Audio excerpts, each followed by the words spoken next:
यही तो बीजेपी है, यही शक्ति है। यहाँ पे तो पूरा डिवाइड हो चुका है जगदीश शेट्टर और बीजेपी के बीच में। इससे कैसे फायदा, क्या बदल सकता है? क्या बदल चुका है? जगदीश शेट्टर कांग्रेस ज्वाइन हो चुके हैं, डिवाइड हो चुका है बीजेपी यहाँ पे हुगली में। इस मीटिंग से क्या फायदा हो सकता है? नहीं, कमल कभी भी बदला नहीं है। कमल एक ही है, तो कोई भी रहे कमल का मुंह देके सभी वोट कर रहे हैं। हम जहाँ पे भी जा रहे हैं वो लोग सिर्फ कमल का मुंह देख रहे हैं और कुछ भी नहीं है। These are the workers and supporters of BJP who have joined here in the virtual meeting along with the top leaders of Karnataka, where they'll be witnessing the virtual meeting where Prime Minister Narendra Modi will be addressing. They are excited and happy to address this meeting, and they also believe that this particular meeting will also boost the morale of the workers. चुनावों को लोकतंत्र के महोत्सव के रूप में celebrate किया है। नमस्कार। कर्नाटका में लोकतंत्र का उत्सव चल रहा है। बीजेपी ने तो हमेशा चुनावों को लोकतंत्र के महोत्सव के रूप में सेलिब्रेट किया है। आप तो दुनिया को डेमोक्रेसी के सूत्र समझाने वाले भगवान बसवेश्वर जी की धरती से हैं। कर्नाटका की समृद्ध परंपरा के प्रतिनिधि और राष्ट्रभक्ति से ओतप्रोत बीजेपी के कार्यकर्ता होने का डबल गौरव आप सभी को प्राप्त है। इसलिए आप सभी पर दायित्व भी डबल है और मुझे विश्वास है हर बूथ पर किया गया आपका प्रयास बीजेपी को कर्नाटका में रिकॉर्ड सीटों से जिताएगा। जब बूथ विजयी होता है तब चुनाव में विजय अवश्य मिलती है। बूथ पर विजय दिलाने की आपकी भावना ही पार्टी को चुनाव जिताती है। पार्टी का एक अनुशासित कार्यकर्ता होने के नाते 2 दिन बाद मैं भी आप सभी कार्यकर्ताओं के बीच आ रहा हूं। कर्नाटका की जनता के दर्शन करने के लिए आ रहा हूं। कर्नाटका की जनता के आशीर्वाद लेने के लिए आ रहा हूं। साथियों, बीते दिनों मैं सरकारी कार्यक्रमों के दौरान कर्नाटका में जहां भी गया वहां की जनता ने हम सभी पर खूब आशीर्वाद बरसाया। आजकल चुनाव प्रचार के दौरान भी बीजेपी नेताओं पर, जो भी नेता वहां जाकर के आते हैं, जो बताते हैं, कर्नाटका के लोग अपना अपार स्नेह बरसा रहे हैं। हर छोटे मोटे कार्यकर्ता पर स्नेह बरसा रहे हैं। ये दिखाता है कि कर्नाटक की जनता का कितना विश्वास बीजेपी पर है। मैं आज कर्नाटका बीजेपी का भी अभिनंदन करूंगा कि उन्होंने इस बहुत बड़े कार्यक्रम का आयोजन किया और पूरी तरह संगठन की शक्ति का जोर लगाया। चुनाव की इस हलचल के बीच कार्यकर्ताओं से बात करके मुझे भी काफी कुछ सीखने को मिलेगा। आइए, मैं लंबा भाषण न करते हुए आप ही से संवाद करना चाहता हूं। मुझे पहला सवाल भेजा है विरूप कक्षपा जी का है, वो शिवमोगा से हैं। उनका सवाल है, मैं अपना बूथ जीतकर अपनी पार्टी की जीत को और मजबूत करना चाहता हूं।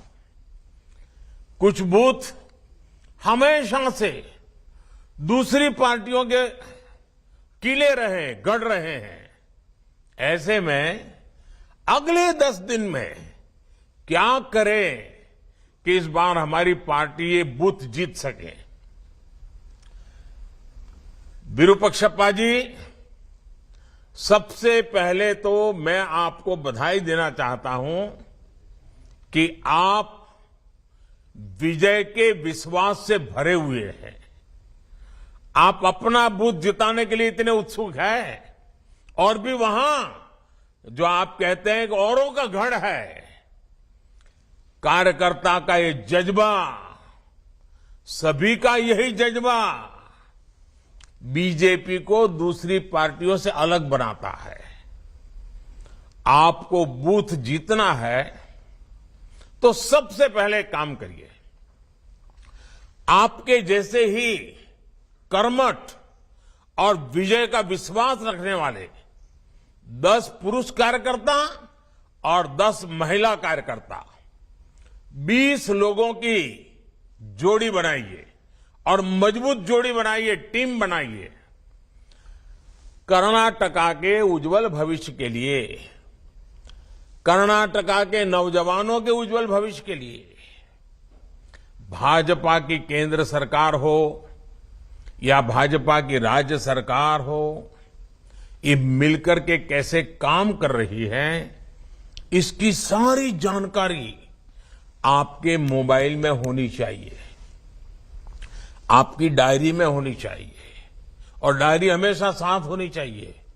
और ये सारी बातें आपके दिलो दिमाग में भी होनी चाहिए। गरीब हो, दलित हो, पिछड़े हो, महिला हो, किसान हो, नौजवान हो, इन सभी के लिए जो काम हमारी सरकार ने किए हैं, ये सारी जानकारी आपके पास उपलब्ध होनी चाहिए। करोगे ना? इन जानकारियों के साथ साथ आप और आपका बनाया 10-10 लोगों का ग्रुप, यानी 2-2 लोगों की जोड़ी, एक पुरुष कार्यकर्ता, एक महिला करता, जब आपके बूथ के लोगों के पास जाएगा, परिवार के अंदर जाना चाहिए। वो बाहरी पैम्फलेट देकर के निकल जाते, ऐसा नहीं। घर में जाकर के एक पुरुष कार्यकर्ता, एक महिला करता, दोनों साथ जाए, एक घर में जाकर के बैठे। बुजुर्ग लोग हैं तो उनको जरा प्रणाम कीजिए, बच्चों को प्यार कीजिए, परिचय पूछिए, घर में क्या करते हैं, कहाँ के हैं, कैसे करते हैं, क्या व्यवस्था, सारी बातें उनसे सुनिए। फिर कहिए कि देखिए हम तो भाजपा के कार्यकर्ता हैं, आप कुछ पूछना चाहते हैं क्या, आप कुछ कहना चाहते हैं क्या। फिर हम लारे जो काम है, सकारात्मक काम है, उनके साथ 1 to 1 बातें कीजिए। एक परिवार में आधा पौना घंटा, 1 घंटा बिताइए, बहुत फायदा होगा। बूथ जीतने की शुरुआत तब होती है जब कार्यकर्ता बूथ से जुड़े परिवारों को जीत लेता है, उनके दिल को जीत लेता है। आप लोगों से जब बातें करेंगे, कई स्तर पर चर्चा कर सकते हैं। जैसे दुनिया के अनेक देशों में अर्थव्यवस्था की हालत खराब है, लेकिन हमने कैसे भारत की अर्थव्यवस्था को मजबूती से संभाले रखा है, लोग देख रहे हैं, लोगों को पता होता है। दुनिया के अनेक देश कोरोना से लड़ने में पस्त हो गए, लेकिन भारत ने सफलता से कोरोना से लड़ाई लड़ी है। आज देश गरीबी के खिलाफ लड़ रहा है, आज देश इंफ्रास्ट्रक्चर पर रिकॉर्ड निवेश कर रहा है, आज देश किसानों को किस तरह से लाखों करोड़ रुपए किसान सम्मान निधि के माध्यम से भेजकर उन्हें ब्याजखोरों से बचा रहा है। बीजेपी और दूसरी पार्टियों में सबसे बड़ा फर्क अप्रोच का है। बीजेपी आने वाले 25 साल में विकसित भारत के रोड मैप पर काम कर रहा है। आप देखें, हमारे जो विरोधी हैं उनका क्या एजेंडा है? उनका एजेंडा है सत्ता हथियाना। हमारा एजेंडा क्या है? 25 साल में देश को विकसित बनाना, गरीबी से मुक्त बनाना, नौजवानों के सामर्थ्य को सबसे आगे बढ़ाना। आने वाले 25 साल में कर्नाटका की विकास यात्रा को नेतृत्व देने के लिए बीजेपी एक युवा टीम का निर्माण कर रही है। हमारी कोशिश है कर्नाटका में बेंगलुरु जैसे अनेक ग्लोबल हब बन सके। भारत की स्टार्टअप क्रांति को कर्नाटका लीड करता रहे। आप अपने बूथ के फर्स्ट टाइम वोटर से भी जरूर मिलिए। उनका एक सम्मेलन भी कर सकते हैं। उनकी कोई स्पर्धा, साइकिल स्पर्धा जैसा कार्यक्रम भी बना सकते हैं। आप उन्हें भाजपा को वोट देने के लिए प्रेरित कीजिए। लंबे अरसे से कर्नाटक में बीजेपी का बड़ा जनाधार रहा है। आप पूर्ण बहुमत की स्थिर बीजेपी सरकार के लिए वोट मांगेंगे तो कर्नाटका की जनता जरूर आशीर्वाद देगी। उनको समझाइए कि कर्नाटक में लगातार अस्थिरता से कितना नुकसान हुआ है और दिल्ली में पिछले 9 साल से आपने मजबूत स्थिर सरकार बनाई, इतना कितना लाभ हुआ है। इस बार भी वहां पर मजबूत और स्थिर सरकार बनाइए। चलिए आइए, मैंने काफी लंबी बात कर ली शिवमोगा के हमारे साथियों से। अब दूसरा सवाल जो मुझे मिला है वो फकीरप्पा जिंदे जी का है। वो चित्रदुर्गा जिले से हैं और वो पूछते हैं, सर हम लोग हमेशा डबल इंजन सरकार की बात करते हैं। डबल इंजन सरकार की परिभाषा आपके लिए क्या है? डबल इंजन सरकार से कर्नाटका के विकास को क्या लाभ होगा? चलिए, फकीरप्पा जी ने बहुत ही अच्छा सवाल पूछा है। डबल इंजन सरकार के संबंध में पूछा है और उसका सीधा और साधारण मतलब है विकास की डबल रफ्तार।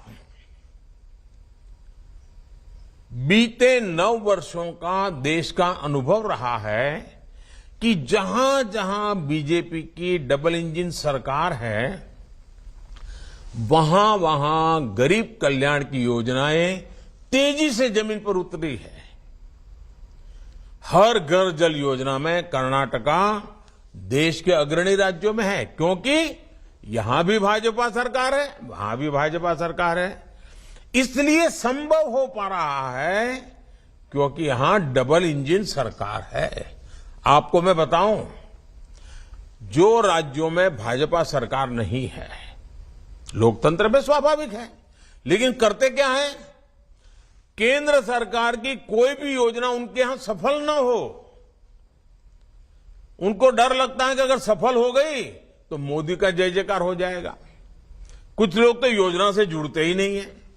कुछ राज्य ऐसे हैं वो योजना का नाम बदल देते हैं, स्टिकर नया लगा देते हैं।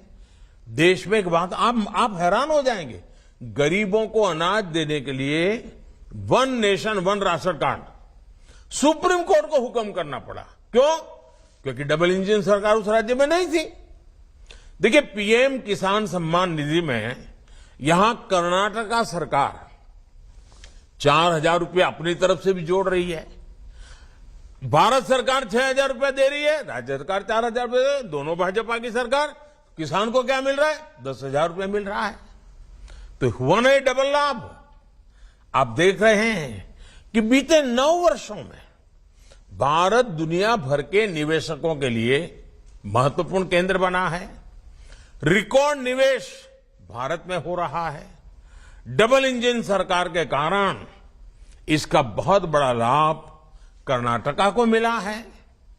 अगर यहां ऐसी सरकार आएगी जो बात बात पर केंद्र सरकार से लड़ती रहेगी, योजनाओं को रोकती रहेगी, जनता जनार्दन का जो भी हो जाए उनकी राजनीति चलते रहे, अगर यही हुआ तो सारे इंफ्रास्ट्रक्चर के प्रोजेक्ट्स को वो लटकाती रहेगी। हम रोड बना चाहेंगे, वो जमीन संपादन का काम ही धीरे धीरे करेंगे। तो कैसे निवेश आएगा? निवेश नहीं आएगा तो कर्नाटका में नए रोजगार कैसे बन पाएंगे? यानी डबल इंजन की सरकार का न रहने पर जनता पर डबल मार पड़ती है। और आप देखिए, आप सामान्य नागरिक से बात करते ये भी बता सकते हैं कि देखो भाई, ट्रैक्टर है, हम बहुत बढ़िया काम करता है, लेकिन ट्रैक्टर का एक पहिया आप मारुति कार का लगा दें तो बताइए वो ट्रैक्टर चलेगा क्या? किसी के काम आएगा क्या? वो खुद ही अपनी उसमें बर्बादी करेगा कि नहीं करेगा? जैसे एक ही प्रकार की व्यवस्था गति तेज देती है, वैसे ही डबल इंजन की सरकार गति तेज देती है। छोटी छोटी बातें लोगों के साथ बैठ करके समझाइए, मतदाताओं के साथ चर्चा करके बताना चाहिए और बूथ लेवल पे बताना चाहिए। लंबे लंबे बड़े भाषण करने की जिम्मेवारी जिसकी है वो करेंगे। हम कार्यकर्ताओं को तो बूथ को ही जीतना है और बूथ पर ही हमारी शक्ति हमें लगानी है। तब डबल इंजन सरकार का असली मतलब समझ लोगों को आ जाएगा। साथियों, जब भी भाजपा को सेवा करने का मौका मिलता है तो विकास की स्पीड और स्केल दोनों बढ़ जाती है। अब जैसे कुछ पार्टियां कह सकती हैं कि वो जब सत्ता में थी तो वो भी आवास से जुड़ी योजनाएं चलाती थी, तो ऐसे में भाजपा अगर आवास से जुड़ी योजना चला रही है तो उसमें नया क्या है, ऐसा बोलते हैं। इसका ही उत्तर है स्पीड और स्केल, सोच और अप्रोच। अब मैं आपको बताता हूं कि आवास योजनाओं में हमने क्या बदलाव किए। मैं ये छोटी छोटी बातें इसलिए बताता हूं कि आप कार्यकर्ताओं को मतदाताओं के बीच जाकर के बताने में सुविधा हो जाएगी। 2014 से पहले की योजनाओं में एक घर बनने में 300 दिन लगते थे। अब हमारी योजना में 100 दिन से भी कम समय में घर बन जाते हैं। पहले घर का आकार 20 वर्ग मीटर होता था, अब घर का आकार 25 वर्ग मीटर होता है। पहले की योजना में एक घर को 70-75 हजार रुपए की मदद दी जाती थी। अब यह मदद 1,30,000 रुपए यानी करीब करीब डबल कर दी गई है। इससे भी बड़ी बात यह है कि ये पैसे अब सीधे लाभार्थी के बैंक अकाउंट में भेजे जाते हैं। कोई बिचौलिया नहीं, कोई कट की कंपनी नहीं। पहले की आवास योजना में लाभार्थी की पसंद का बिल्कुल ध्यान नहीं दिया जाता था। हमारी सरकार की आवास योजना में घर उसमें रहने वाले परिवार की पसंद के हिसाब से बनता है। पहले की आवास योजना में 4 दीवारें खड़ी करके घर देने का दावा किया जाता था। आज घर, बिजली, नल से जल, टॉयलेट, एलपीजी कनेक्शन जैसी अनेक योजनाओं को साथ साथ दिया जाता है। मैं आपको स्पीड और स्केल का एक और उदाहरण देता हूं। देश में देखिए हेल्थ कितना महत्वपूर्ण विषय है, आरोग्य कितना महत्वपूर्ण विषय, लेकिन कैसे हाल रहा। देश में पहला एम्स 1956 में शुरू हुआ। कांग्रेस ने उसका भरपूर श्रेय लिया, ढोल बजाते रहे बस। लेकिन दूसरा एम्स कब शुरू हुआ? पहला तो 56 में बना, दूसरा कब शुरू हुआ? इसके बारे में कांग्रेस कुछ नहीं बोलती है, मुंह पे ताला लग जाता है। आपको जानकर के हैरानी होगी, दूसरा एम्स बनने में करीब करीब 50-60 साल लग गए। वर्ष 2003 में जब अटल जी की सरकार आई तो उन्होंने और ज्यादा एम्स बनाने के बारे में योजना बनाई। ये योजना स्वास्थ्य सेवाओं और मेडिकल शिक्षा में क्षेत्रीय असंतुलन को दूर करने के लिए बनाई। इस योजना को भी यूपीए सरकार ने ठंडे बस्ते में डाल दिया। बहुत ज्यादा मांग बढ़ने और देश की जनता की मांग करने पर आधे अधूरे मन से काम किया गया। किसी तरह 2014 तक देश में एम्स की संख्या बढ़कर के 7 पहुंची। याद रखो, यानी 60 साल में एम्स की संख्या 1 से बढ़कर 7 हुई। लेकिन अगले 9 वर्षों में जब हम आए तो हमने देश में एम्स की संख्या को 3 गुना बढ़ा दिया। अब बताइए, डबल इंजन सरकार की ताकत है कि नहीं है? अब देश में 7 नहीं 20 एम्स है, 20। इसके साथ ही देश में 3 नए एम्स पर तेजी से काम भी चल रहा है। यही हाल देश में मेडिकल कॉलेजों का भी था। आजादी से लेकर 2014 तक देश में मेडिकल कॉलेजों की संख्या 380 थी, 400 से भी कम। हमें आने के बाद पिछले 9 साल में देश में मेडिकल कॉलेजों की संख्या 600 से भी ज्यादा हो चुकी है। भ्रष्टाचार के खिलाफ लड़ाई में भी पहले और अब में बहुत बड़ा फर्क है। कांग्रेस ने भ्रष्टाचार मिटाने में कोई रुचि नहीं दिखाई, क्योंकि वो खुद ही भ्रष्टाचार का सबसे बड़ा स्रोत रही है। वर्ष 2014 के बाद करप्शन से लड़ाई में कितना तेजी आई है, ये पूरा देश देख रहा है। जनधन, आधार और मोबाइल का जो त्रिशूल है ना, इस त्रिशूल ने भ्रष्टाचार पर बहुत बड़ा वार किया है। डायरेक्ट बेनिफिट ट्रांसफर ने देश के 2,75,000 करोड़ रुपए, याद रखिए, 2.25 लाख करोड़ रुपए जो चोरी होते थे, गलत हाथों में चले जाते थे, भ्रष्टाचार होता था, वो पैसे बचा लिए गए, जो आज गरीबों के, देश के युवाओं के काम आ रहे हैं। ये जनता के वो पैसे हैं जो बिचौलियों की जेब में चला जाया करते थे। हमने गवर्नेंस के हर क्षेत्र में स्केल, स्पीड, सोच और अप्रोच में आमूलचूल बदलाव किया है। आइए अब देखते हैं, 2 साथियों से बात हुई, अब तीसरा सवाल लेते हैं। सवाल मुझे चंद्रशेखर जी का है और चंद्रशेखर जी विजयनगर से हैं।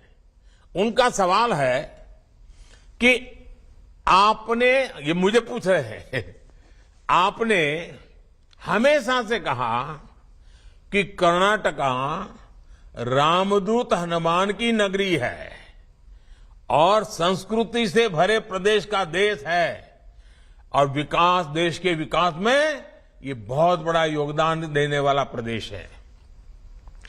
कर्नाटका की सॉफ्ट पावर में आप कितनी संभावनाएं देखते हैं?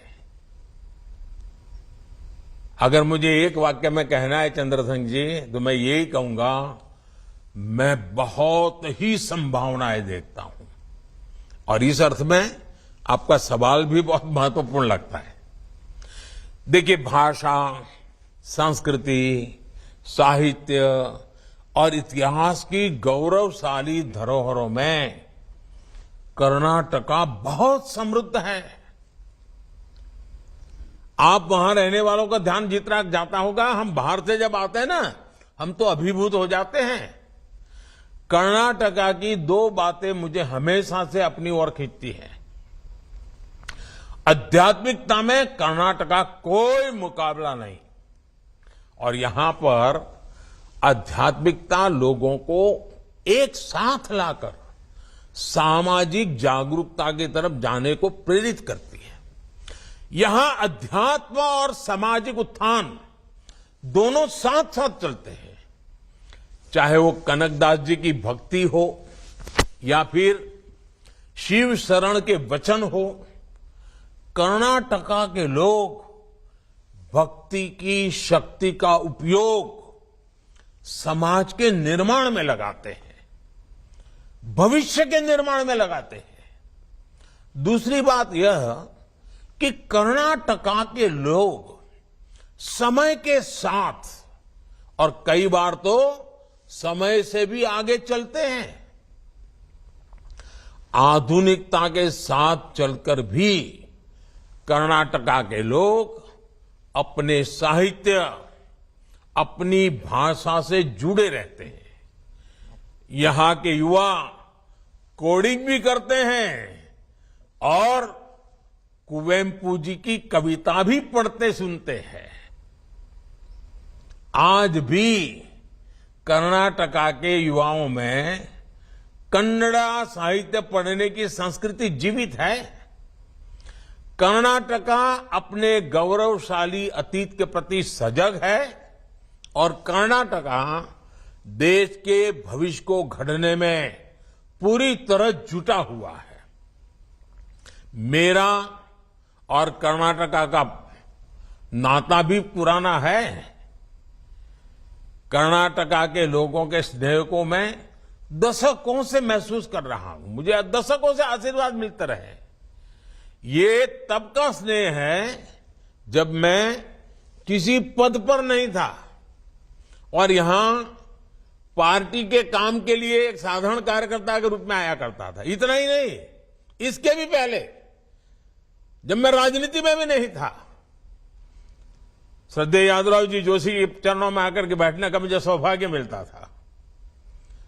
उस दिन से मेरा जो कर्नाटका और कर्नाटका के लोगों के साथ जो मेरा नाता जुड़ा, वो लगातार वो और मजबूत होता जा रहा है। इसलिए ही अक्सर मैंने मन की बात कार्यक्रम में कर्नाटका की संस्कृति की बात की है। कर्नाटका के कितने ही लोग हैं जो कर्नाटका के विकास के पुण्य कार्य में अपना जीवन लगा रहे हैं। ऐसे लोगों की तपस्या को सबके सामने लाने का प्रयास मैं मन की बात में भी मौका नहीं छोड़ता हूं। जब भी मौका मिले मन की बात में मैं कर लेता हूं। और आपको मालूम है, अब इस रविवार को मन की बात का 100वां एपिसोड है, सेंचुरी लगाने का। वो आपके आशीर्वाद से संभव है, देशवासियों के आशीर्वाद से संभव है और मैं तो इसके लिए देशवासियों को बधाई देता हूं। साथियों, आज भारत अपनी विरासत पर गौरव के साथ ही अपनी संस्कृति, अपनी आस्था, अपने इतिहास से जुड़े प्रसिद्ध स्थानों को आधुनिक अवतार के सामने ला रहा है। इसमें कर्नाटका की सॉफ्ट पावर की भी उतनी ही बड़ी भूमिका है। कर्नाटका में इसके लिए अनेक संभावना है जिनको डबल इंजन सरकार ही अवसरों में बदल सकती है। चलिए अब देखते हैं, हमारे साथ चौथा सवाल भी हो रहा है। ये अरुण सेठ जी का सवाल है और वो दक्षिण कन्नड़ा से हैं। उनका सवाल है कि कांग्रेस ने हर जगह मुफ्त रेवड़ियों का वादा किया है। मुफ्त की रेवड़ियों की राजनीति पर आपके क्या विचार, हमारा मार्गदर्शन करिए। एक तो मुझे अच्छा लगा कि हमारे कन्नड़ा भाषी भी लोग और छेक दक्षिण कन्नड़ा में भी रेवड़ी शब्द समझ आ गया है। देखिए, हमारे देश में कुछ राजनीतिक दलों ने राजनीति को सिर्फ सत्ता और भ्रष्टाचार का साधन बना दिया। इसको हासिल करने के लिए वो साम दाम दंड भेद हर तरह का तरीका अपना रहे हैं। इन राजनीतिक दलों को देश के भविष्य की, आने वाली पीढ़ियों की, मेरे कर्नाटका के बच्चों की, मेरे कर्नाटका के नौजवानों की, मेरे कर्नाटका की नौजवान बेटियों की, उनको कोई चिंता नहीं है। मुफ्त की रेवड़ी की राजनीति की वजह से कई राज्य इतना बेतहाशा खर्च अपनी दलगत राजनीति की भलाई के लिए कर रहे हैं, राज्य कर्ज में डूबते चले जा रहे हैं और आने वाली पीढ़ियों का भी वो खा जा रहे हैं। देश ऐसे नहीं चलता, सरकार ऐसे नहीं चलती। सरकार को पीढ़ियां बनाने का लिए भी काम करना होता है। सरकार को वर्तमान के साथ साथ भविष्य का भी सोचना पड़ता है।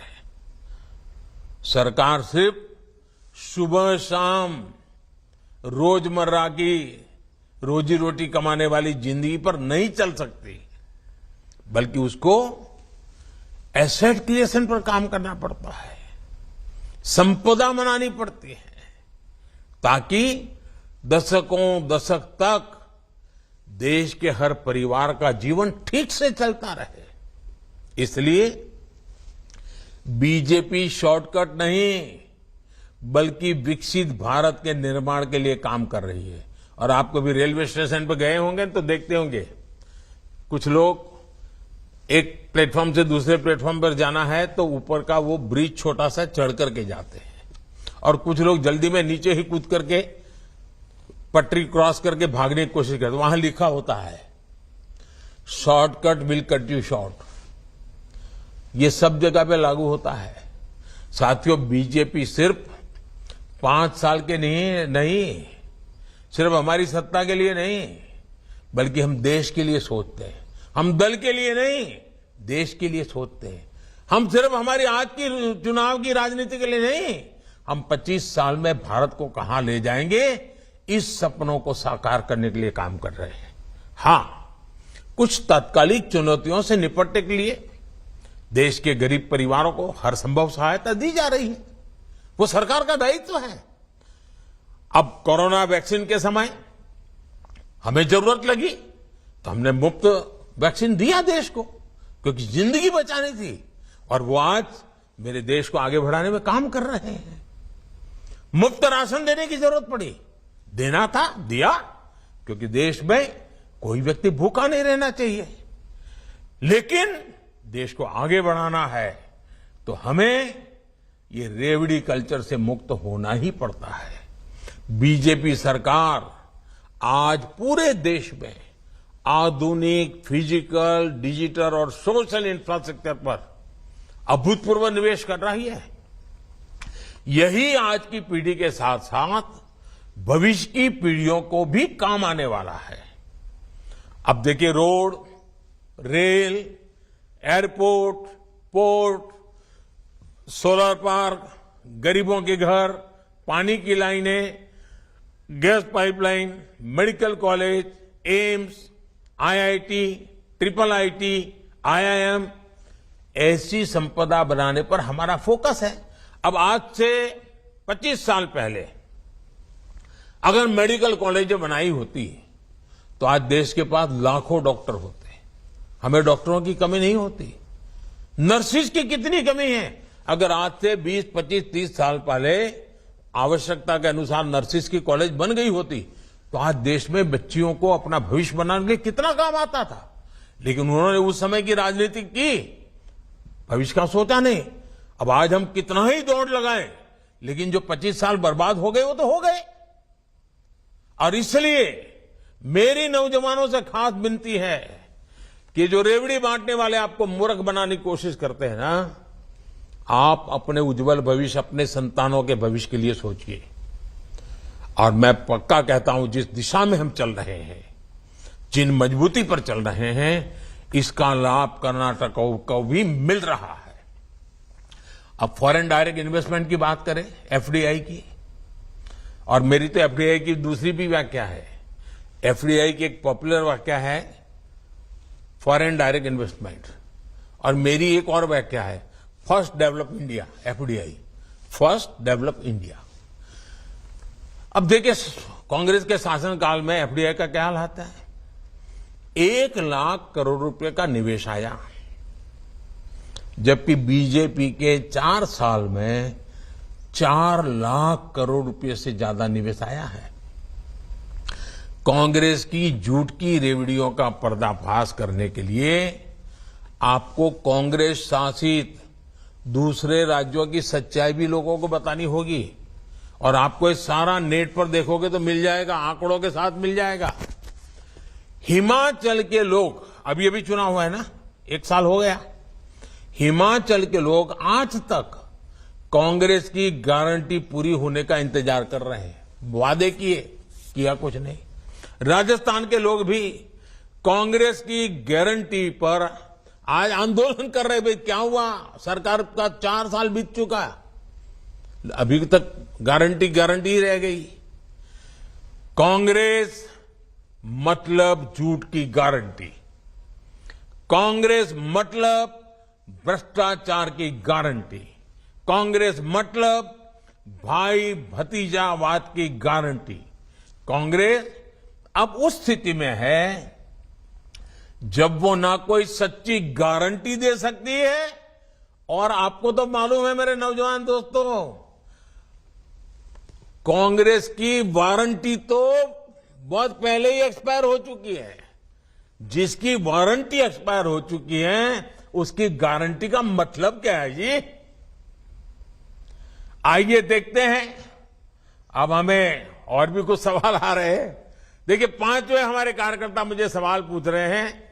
श्री DR योगेश जी हैं, वो तो बेंगलुरु से है, और उनका सवाल है कि सरकार बनने के बाद हम आने वाले 5 साल में कर्नाटका को कहां देख सकते हैं? बेंगलुरु के नौजवान है तो लंबा सोचने वाले होते ही होते हैं, अच्छा सोचने वाले हैं कर्नाटका के नौजवान। देखिए, देश इस समय आजादी का अमृत महोत्सव मना रहा है। आने वाले 24-25 साल देश के लिए अमृत काल है। इनकी शुरुआत इन्हीं 5 वर्षों से होने वाली है। ये किसी सरकार की बात नहीं है, ये किसी दल की बात नहीं है, ये देश की बात है। इन 5 वर्षों की प्रगति हमारे अमृत काल की नींव होने वाली है। ऐसे में मतदाताओं को उन्हें चुनना चाहिए जिनके पास अमृत काल के लिए कुछ ब्लूप्रिंट हो। अब देखिए, मैं आपको एक आजादी के पहले का चित्र आपके सामने रखता हूं। हमारे देश में 800,000 साल की गुलामी के कालखंड में इस देश का एक भी वर्ष ऐसा नहीं था कि आजादी के लिए किसी ने कोई जंग न किया हो। इस देश का कोई इलाका ऐसा नहीं था जो कभी न कभी आजादी की जंग को ब्यूगल न बजाया हुआ, लड़ाई न लड़ी हो।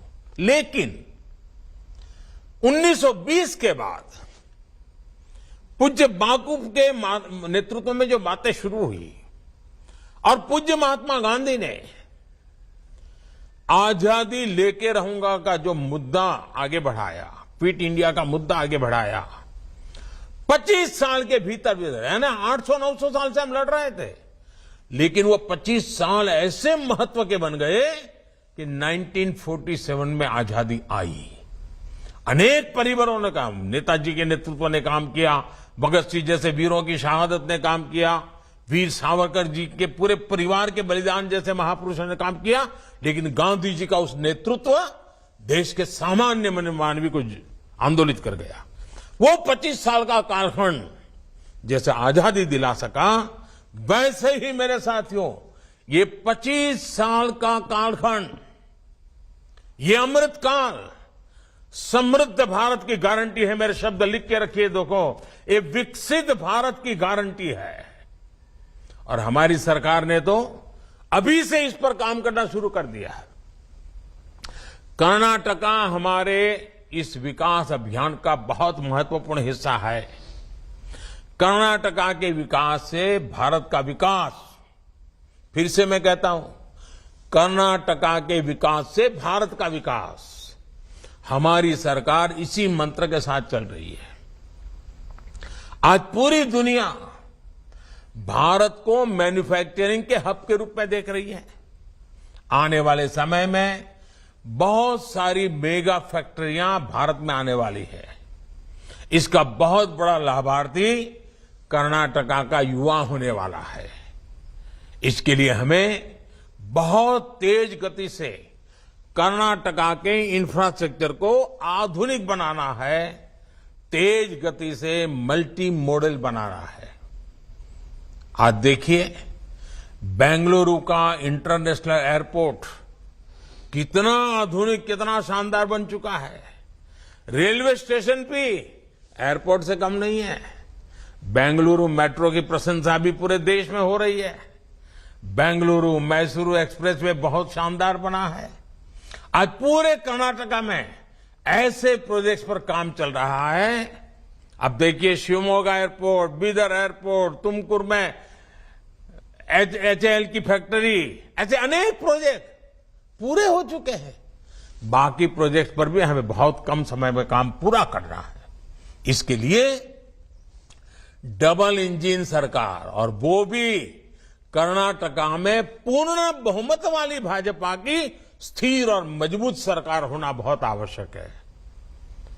हम अगले 5 साल में ऐसा कर्नाटका बनाने वाले हैं जहां मेरे गांव का सामर्थ्य, मेरे किसानों का सामर्थ्य, मेरी माताओं बहनों का सामर्थ्य, मेरे नौजवानों का सामर्थ्य, मेरे दलित भाई बहनों का सामर्थ्य, मेरे आदिवासी भाई बहनों का सामर्थ्य, ये शक्ति, ये सामर्थ्यवान बने, सशक्त बने, समर्थ हो, संवेदनशील हो, और हम सब मिलकर के, दिल्ली की सरकार हो या कर्नाटका की सरकार, मैं हूं या आप हो, कर्नाटका का विकास, देश का विकास, देश को गति देने के लिए कर्नाटका विकास, हमें पूरी सक्षमता के साथ आगे बढ़ना है, विश्वास के साथ आगे बढ़ना है।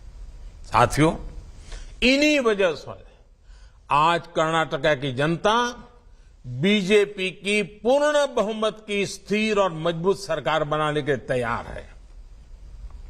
साथियों, ये मेरा सौभाग्य है कि मुझे आप सबसे आज बूथ लेवल के लाखों कार्यकर्ताओं के दर्शन करने का भी सौभाग्य मिला है, आपसे बातचीत करने का भी सौभाग्य मिला है, और मैं आश्वस्त हो गया हूं कि इस बार सारे रिकॉर्ड तोड़ करके भारतीय जनता पार्टी को कर्नाटका की जनता विजयी बनाने वाली है, आशीर्वाद देने वाली है। लेकिन साथियों, जनता के आशीर्वाद उसको हमें पोलिंग बूथ तक पहुंचाना पड़ता है। आंधी कितनी ही तेज क्यों ना हो, लेकिन साइकिल की ट्यूब लेके खड़े हो जाए तो हवा नहीं भरती है, पंप लगता है। वैसे ही आंधी है, आशीर्वाद का प्रवाह है, लेकिन पोलिंग बूथ तक ले जाने के लिए कार्यकर्ता डटे रहना चाहिए, बूथ कमेटी डटी रहनी चाहिए, बूथ की शक्ति लगनी चाहिए। और आप देखिए, बूथ विजय निश्चित हो जाएगा, और जब बूथ विजय हो जाएगा तो कर्नाटका के उज्जवल भविष्य की गारंटी भी पक्की हो जाएगी। और इसलिए हमें एक पल भी निश्चिंत नहीं। अब कुछ लोग कहेंगे, मोदी जी आपने सार्वजनिक रूप से इतनी सारी बता दी तो और पार्टियां भी उसका फायदा उठाएगी। मुझे कोई प्रॉब्लम नहीं है साथियों। सच्चे अर्थ में जनता के बीच में ईमानदारी से काम करने का हर एक को अधिकार है, लेकिन मुझे पक्का मालूम है, मैं सब पब्लिकली बता रहा हूं, तरीके बता रहा हूं, कोई सीक्रेट नहीं रखता हूं, लेकिन मुझे मालूम है उन लोगों की आदतें ऐसी हैं कि वो इस रास्ते पर चल ही नहीं सकते। ये तपस्या है, तपस्या, और भाजपा कार्यकर्ता तपस्या कर सकता है, इसलिए ऐसी बातें उनको कहने का मेरा हिम्मत हो जाती है। और मुझे विश्वास है कि आपकी तपस्या, आपका संघर्ष, आपका सामर्थ्य, बूथ पर ही ताकत लगाने का आपका संकल्प बूथ को विजयी बनाए के रहेगा, बूथ विजयी होगा तो कर्नाटका विजयी होने वाला है, बूथ विजयी होगा तो भाजपा सरकार पक्की बनने वाली है और डबल इंजन सरकार वापस आएगी, ये मेरा पूरा विश्वास है। लोकतंत्र के उत्सव में आपकी भागीदारी, आपके परिश्रम को सशक्त करने के लिए मैं भी आपके साथ एक कार्यकर्ता के नाते जुटने वाला हूं। बीजेपी के कार्यकर्ता के नाते मुझसे जो कुछ भी बन पड़ेगा, आप कार्यकर्ता जो भी मुझे आदेश करेंगे, मैं भी कंधे से कंधा मिलाकर आपके साथ खड़ा रहूंगा, काम करूंगा। और कर्नाटक की जनता का आशीर्वाद लेना ये मेरे लिए बहुत बड़ा सौभाग्य होता है। आने वाले दिनों में हम घर घर जाकर बीजेपी के प्रति हर कन्नडिगा को, हर मेरे कन्नडिगा भाई को, उनके विश्वास को और मजबूत करेंगे। आपको पूरे विश्वास के साथ फ्रंट फुट पर खेलना है। हमें हर बूथ, हर पन्ने तक पहुंचना है। आप सभी को मेरी बहुत बहुत शुभकामनाएं, बहुत बहुत धन्यवाद। So that is, of course, the Prime Minister there addressing BJP Karyakartas ahead of that very crucial battle that lies ahead in the state of war, Karnataka. On May 10, Karnataka votes. The BJP, of course, faces a stiff competition from its primary challenger in the political fray, the Congress party. The Prime Minister there warning the voters of Karnataka against reverie politics, so freebie politics, saying that this is going to be the Congress's tactic. Don't fall for it, because they'll throw a state into debt while in fact indulging in freebie politics. This is what the Prime Minister has said, that some parties have turned politics into a means of earning money and staying in power. They don't care about the future of Karnataka's youth. Some states are indulging in freebie politics, he said, to such an extent that they're drowning in debt and leaving nothing for future generations. The BJP, he said, doesn't believe in shortcut politics. Shortcuts, he said, will cut you short. We don't think only about dal, we think about desh. So we don't think just about the party, we think about the country as well. The Prime Minister said that the Congress gives jhoot ki guarantee, and the Congress, he said, was in fact indulging in corruption. So that is, of course, the salvo that the Prime Minister in fact aimed at the Congress party. Remember that the Prime Minister is himself scheduled to descend on the battlefield. He is likely to address at least 20 to 25 rallies before campaign comes to an end. He has briefed us, and that will definitely inspire our workers, and it will motivate for working with more vigorously, and I am confident this will definitely boost our prospects further. Especially in Hubballi, sir, where Jagdish Shettar quit and a lot of workers were also gone with them. How do you see this? Who said a lot of workers have gone? His supporters, sir, who were with BJP. No, you are wrong. Whoever were in BJP, 98% are with Bharatiya Janata Party, because they are Bharatiya Janata Party workers. Even if I go or somebody else go, they will not change. Don't try to spread such things. They are 100% majority, almost 98% are with us.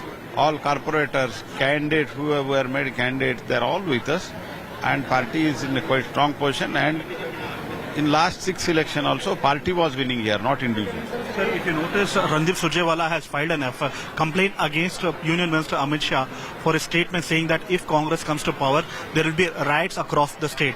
So they have filed a complaint stating that he is instigating, and this will cause a lot of problem in the days to come in Karnataka.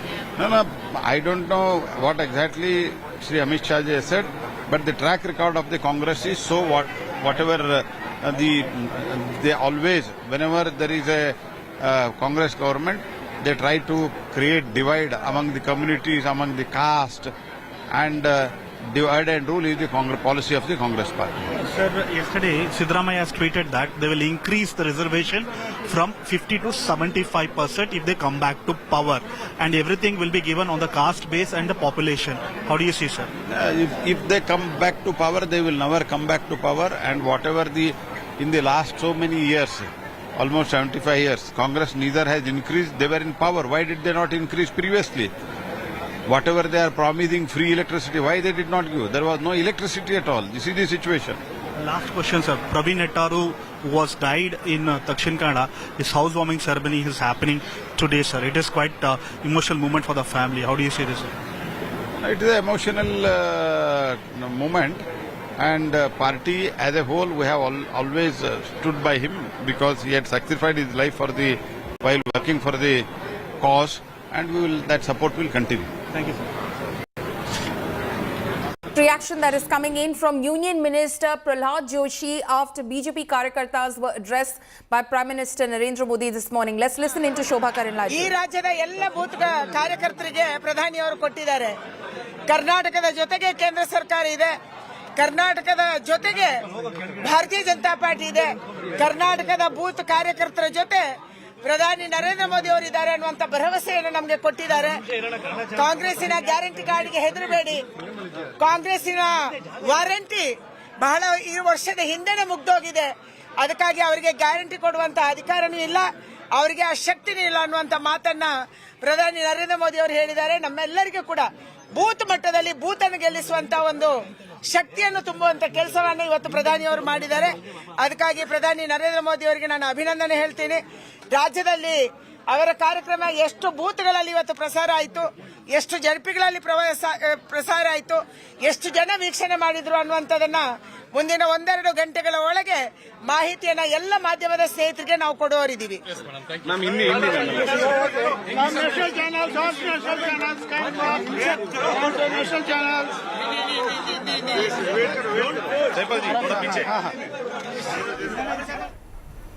So that is, of course, what Shobha Karanlajee was saying after the Prime Minister addressed the Karyakartas of the Bharatiya Janata Party. Shilpa is joining us live this morning. Good morning to you, Shilpa. The Prime Minister, of course, they're galvanizing the cadre of the Bharatiya Janata Party, who to some extent have been a little dismayed by the exits from the party of senior leaders like Jagdish Shettar, because the BJP, of course, didn't give them tickets. There have been several exits from the Bharatiya Janata Party towards the Congress. The Prime Minister, in view of that, of course, trying to galvanize the cadre, asking them to reach every booth in order to ensure BJP's victory. Well, absolutely. In fact, the biggest strength of the BJP is their micromanaging, and that's precisely what Prime Minister Narendra Modi was, aiming to do today. Reach out to the booth level workers, because they are the ones. These are the workers who strengthen the party, who work for the party day in and day out in an election season, and that is the reason why we are, of course, in Jayanagara constituency, where several party workers, took part in this event. And joining us is MP Tejasvi Surya. Sir, the Prime Minister's address to booth level workers, how important is that in an election season, to give them the enthusiasm, to give them that moral support? How important is that? Bharatiya Janata Party is a cadre-based party. Our Karyakartas are the soul and spirit of this party. And the biggest inspiration for all of us Karyakartas is the Prime Minister himself. Because in all elections, the Prime Minister works harder than all of us Karyakartas put together. And listening to him speak on the important issues that concern the state, on how we can approach voters in the booth, how we can convince them on the benefits of the double engine government, is something that has instilled a lot of enthusiasm and new energy among our Karyakartas. You will see that in the next 2 weeks, all of our Karyakartas will reach almost every household in Karnataka with the positive message and optimism that the Prime Minister has given us. He also said something very interesting about the Revdi culture. He said several political parties are, giving freebies, but also putting the state's finances in major debt. And this, of course, is bad for the future generations, is what he said. The Prime Minister has ushered in a culture of politics where accountability, long-term interest keeping of the state and the nation is prioritized over and above petty politics that is very short term and very myopic in nature. The Congress party and its promises of the Congress guarantee is surely a roadmap towards taking the state towards bankruptcy. And the Prime Minister today very clearly warned the people of Karnataka, the youth of Karnataka, to stay away, to stay beware of these kind of practices in politics, which is detrimental to both the short-term as well as the long-term interests of the state. In election season, we see several national leaders, including Prime Minister Modi, coming to Karnataka, speaking to the voters. But what is the thinking behind speaking to the party workers who are on ground working day in and day out? The Prime Minister himself mentioned at the very end of his address that there may be a huge atmosphere of positivity, but unless there is a strong organizational framework, we may not be able to capitalize on the positive atmosphere that is in the state. Therefore, the political party structure, the booth workers, they are the lifeline of any political party, and the BJP being a cadre-driven party, it becomes all the more important. Therefore, this address of the Prime Minister is instilling a new energy, fresh optimism among our karyakartas to go into the battlefield, go to the booths with even more enthusiasm in the last leg of the elections. And how important was this session, considering the fact that the Congress, of course, has been attacking the BJP on the issue of corruption, saying that the BJP has been sidelining Lingayat leaders, the BJP has been insulting Karnataka pride. These are the issues that the Congress is taking. Madam, it is very clear to the public, to the voter in Karnataka, that the Congress is desperately trying to manufacture fake issues, because the Congress neither has the track record of having performed well in the state, nor does it give an inspiring vision for the future. Therefore, the people of Karnataka have decided to vote for the BJP in overwhelming majority. Therefore, the Congress, in its frustration and desperation, is trying to manufacture these issues, and I can tell you very confidently that none of this is going to hold water. The BJP is coming to power on the 13th of May with full majority in Karnataka. One last question. Several BJP leaders, from Lingayat community like Jagdish Shettar and Lakshman Savdi, will that have any impact on the ground level workers? Madam, you are seeing the enthusiasm of the party workers today, and this is just in one assembly constituency. All across the state, the energy and enthusiasm is at a never seen before high. I can tell you confidently that in all of these constituencies that you mentioned, the BJP will win in an unprecedented fashion. Thank you. So that, of course, was Tejasvi Surya speaking exclusively to India Today and saying that this interaction that the Prime Minister had with the booth-level workers will come as a huge boost for the workers ahead of the crucial assembly elections in Karnataka. Right. Shilpa, thank you so much for joining us with that exclusive interaction with BJP Member of Parliament Tejasvi Surya. Nagarjun Dwarkanath is also joining us this morning. Nagarjun, good morning to you. The Prime Minister there addressing the karyakartas of the party. The Prime Minister at the end of the day is the biggest face as far as the BJP is concerned. The cadre, which has been dismayed by certain high-profile exits from the party and the stiff challenge that the BJP faces from the Congress on the ground, needs to be enthused, and no less than the Prime Minister doing the same.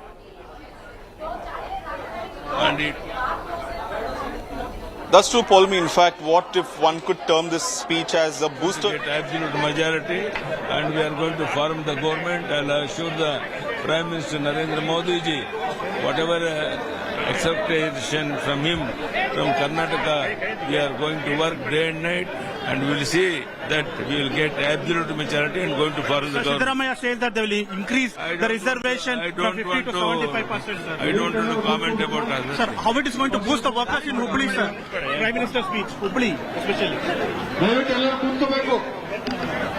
The state BS Yediyurappa speaking after Prime Minister's address to the BJP party workers. Nagarjun, my colleague, continues to be live with us. Nagarjun, apologies for cutting you short. We're, of course, getting some live reactions from the ground. But you were, of course, telling us about how important it is for the Bharatiya Janata Party, for the clan itself, the Saffron clan itself, to be enthused by what the Prime Minister says, because at the end of the day, the Prime Minister is the biggest face as far as the BJP is concerned on the battleground.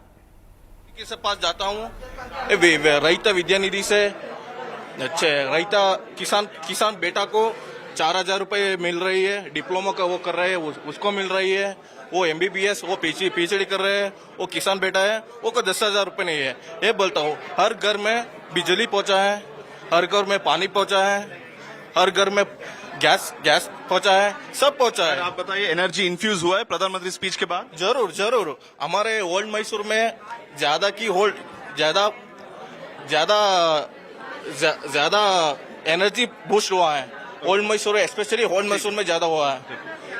Polmi, as you heard, there is energy back in the Karyakartas is what they're saying, that the Pradhan Mantri spoke one-on-one with the Karyakartas, and in couple of hours we'll have an exact data as to how many Karyakartas did he address, how many people watched him, how many booths participated, so the data will come in.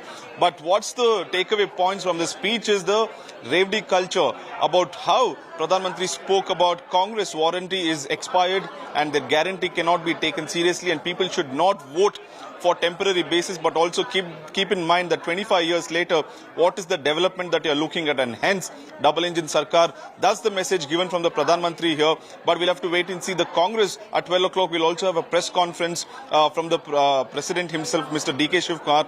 Most likely there'll be a counter reply at 12.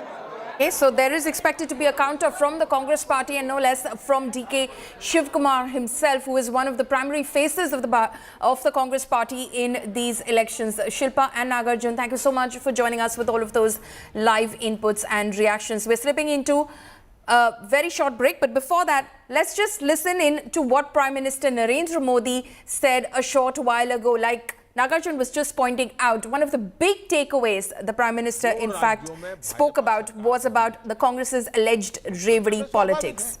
लेकिन करते क्या है? केंद्र सरकार की कोई भी भ्रष्टाचार के खिलाफ लड़ाई में भी पहले और अब में बहुत बड़ा फर्क है। कांग्रेस ने भ्रष्टाचार मिटाने में कोई रुचि नहीं दिखाई, क्योंकि वो खुद ही भ्रष्टाचार का सबसे बड़ा स्रोत रही है। वर्ष 2014 के बाद करप्शन से लड़ाई में कितना तेजी आई है, ये पूरा देश देख रहा है।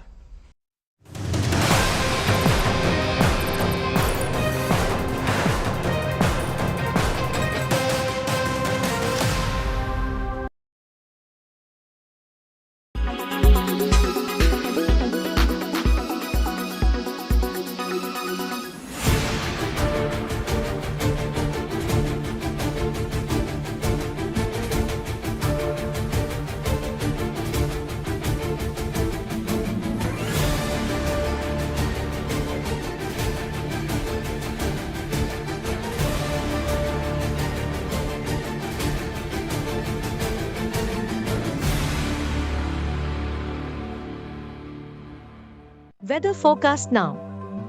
Delhi, maximum 38 and minimum 26 degrees. Mumbai, maximum 30 and minimum 26 degrees. Kolkata, maximum 39 and minimum 27 degrees. Bangalore, maximum 33 and minimum 22 degrees. Chennai, maximum 31 and minimum 27 degrees.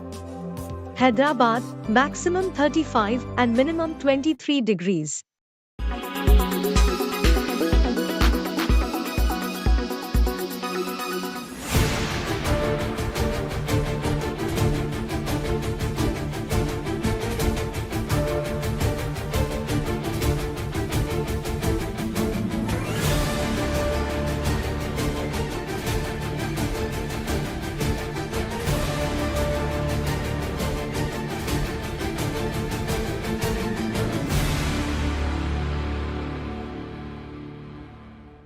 Why does this happen?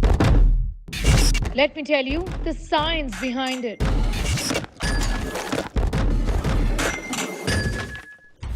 For more informative videos like this, keep watching India Today News.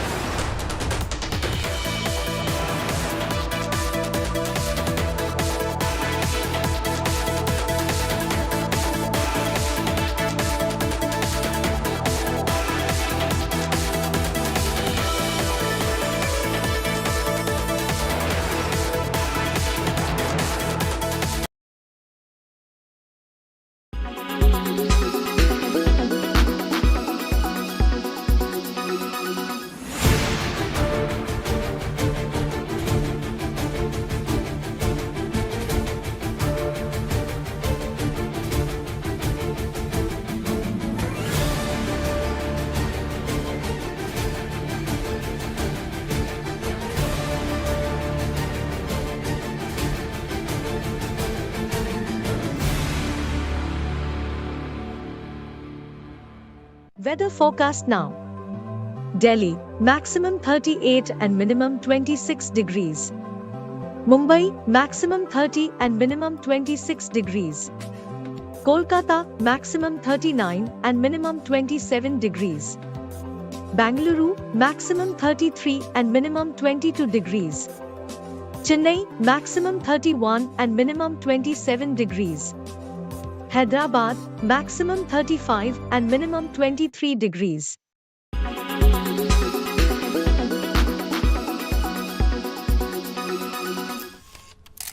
Kerala's public health. All political parties traveling from different parts. Armed with facts, Looking at political black. she takes the news by its horns. Do you think the future of these students are not hampered? Fierce, bold, and direct, setting the tone for the biggest stories from every corner and every angle. Expect nothing but the unfiltered truth. News first, niceties later. Watch me, Nabila Jamal, on India Today.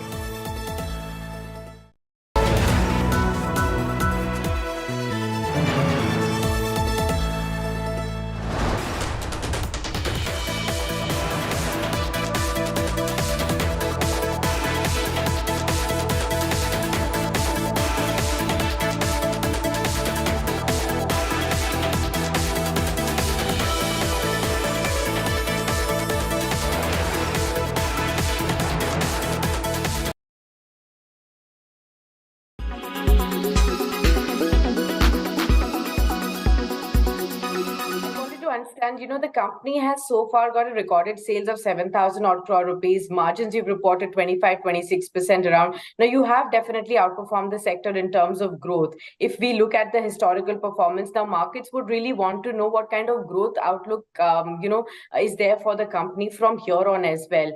Would you be confident enough to outperform the sector and the industry growth even now, despite the bigger base now? Until 10th of next month, I can talk about the past only, and onwards, we'll talk about the future. But look at the past journey of mankind and you can draw your own conclusion. In just 27 years' time, with only 50 lakh rupees capital, we have reached this particular level that today, mankind, prescription-wise, is #1 company of India. Revenue-wise, we are 4th largest company. In chronic side, we contribute 34%. 34% sales come from chronic side. And this chronic business is growing very fast, faster than Indian pharma industry, 1.4 times faster than Indian pharma industry. Company as a whole is growing 1.3 times to Indian pharmaceutical industry. We have a consumer business, we're in chronic. Could crack one very difficult to crack hormone in our R&D, dydrogesterone. We are 97% India focused company. We generate cash with zero debt company. 3% is export. If you just start ticking all the boxes, you'll find no box you'll be able to cross. You'll say, yes, this is a good company. Majority of your growth has also been organic so far. After your company got launched, like in 1997, since so far, we've largely seen an organic growth. You did acquire Ganesha Biotech, but then going forward from here, what will be your acquisition plans? Is there going to be more focus on inorganic growth as well? Why not? In 27 years' time, we have seen many companies, but we like Panacea to the best. And why so? Because when you acquire a company, it should really add value to your company. And now look at Panacea's each and every product. We got one transplant business from them. It's a very difficult to crack kind of a business. Few thousand doctors do all the transplant business in India. They are very niche. So we asked the question, can we create this kind of a segment? The answer was no. That's the reason number one. The second reason basically is what? They have one patented product, Sitcom, for hemorrhoids and piles. Unexploited, we feel this can multiply, grow a lot. It can grow in multifold. The Glycid is still in anti-diabetic category, ranking 2 brand. They have an iconic brand, Nimulid, which will be shifting in our consumer division, Nimulid Diclo. So everything is fitting absolutely to the best level in mankind. Not to forget, their gross margins are more than Mankind.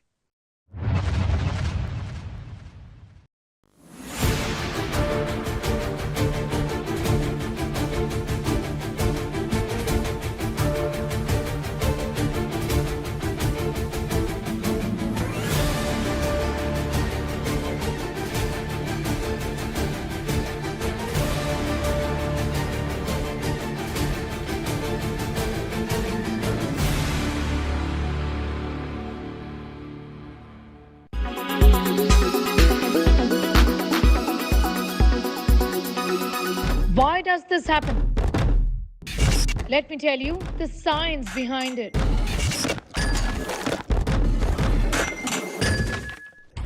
For more informative videos like this, keep watching India Today News.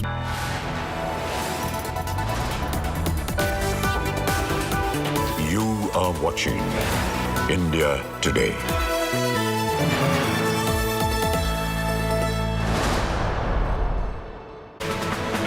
Good morning and a warm welcome to India Today. I'm Amit Shah. These are the headlines we're tracking at the top of this hour. Prime Minister Modi's big morale booster for the BJP cadre in Karnataka ahead of polls slams the Congress in virtual address.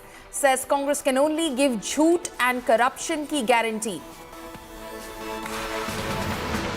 Karnataka बहुत समृद्ध है।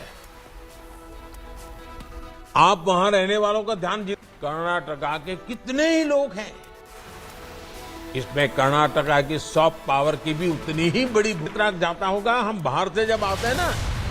After Home Minister Amit Shah's riots in Karnataka attack, Congress files a complaint against Amit Shah. Says BJP will incite riots if the Congress comes to power. Said that if Congress party comes to power, it will be effective with communal rights. How can it tell that? The Kerala Story trailer storm brews. Film claims 32,000 women joined ISIS. BJP claims Kerala's Islamization truth out in the open. Kerala government calls for ban on film.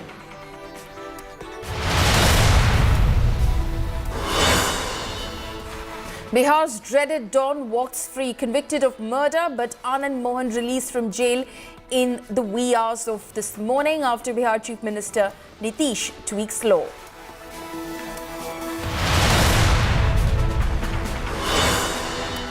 First time since Galwan clashes, India and China defense ministers to come face to face at the SCO summit today.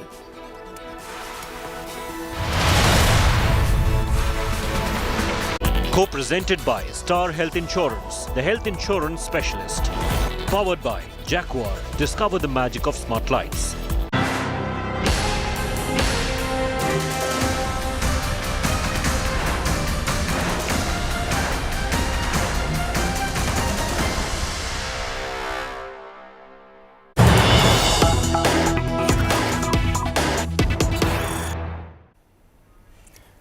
Now news coming in. The Congress attacks Home Minister Shah over riots remark. Complaint against Home Minister Shah's riots remark.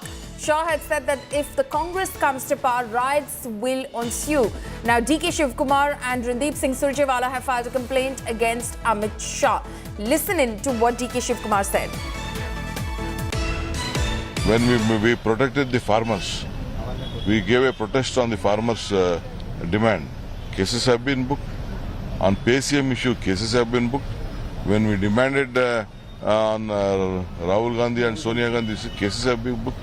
More than 20 cases have been booked against me for nothing, for not violating anything they have created. This is great offense. All my people, all my party cadres, they are worried. I am the party president here. I have my own responsibility here. You are also going to election commission, sir? Definitely. My AICC has already filed in the election commission. After filing only, we have come to the police station to look at this matter. Sir, you have... My colleague Anagha Keshav is now joining us live on this. Anagha, the war between the BJP and the Congress now getting extremely heated ahead of those very crucial assembly elections, especially after Amit Shah's remark that if the Congress comes to power, there'll be riots in the state of Karnataka.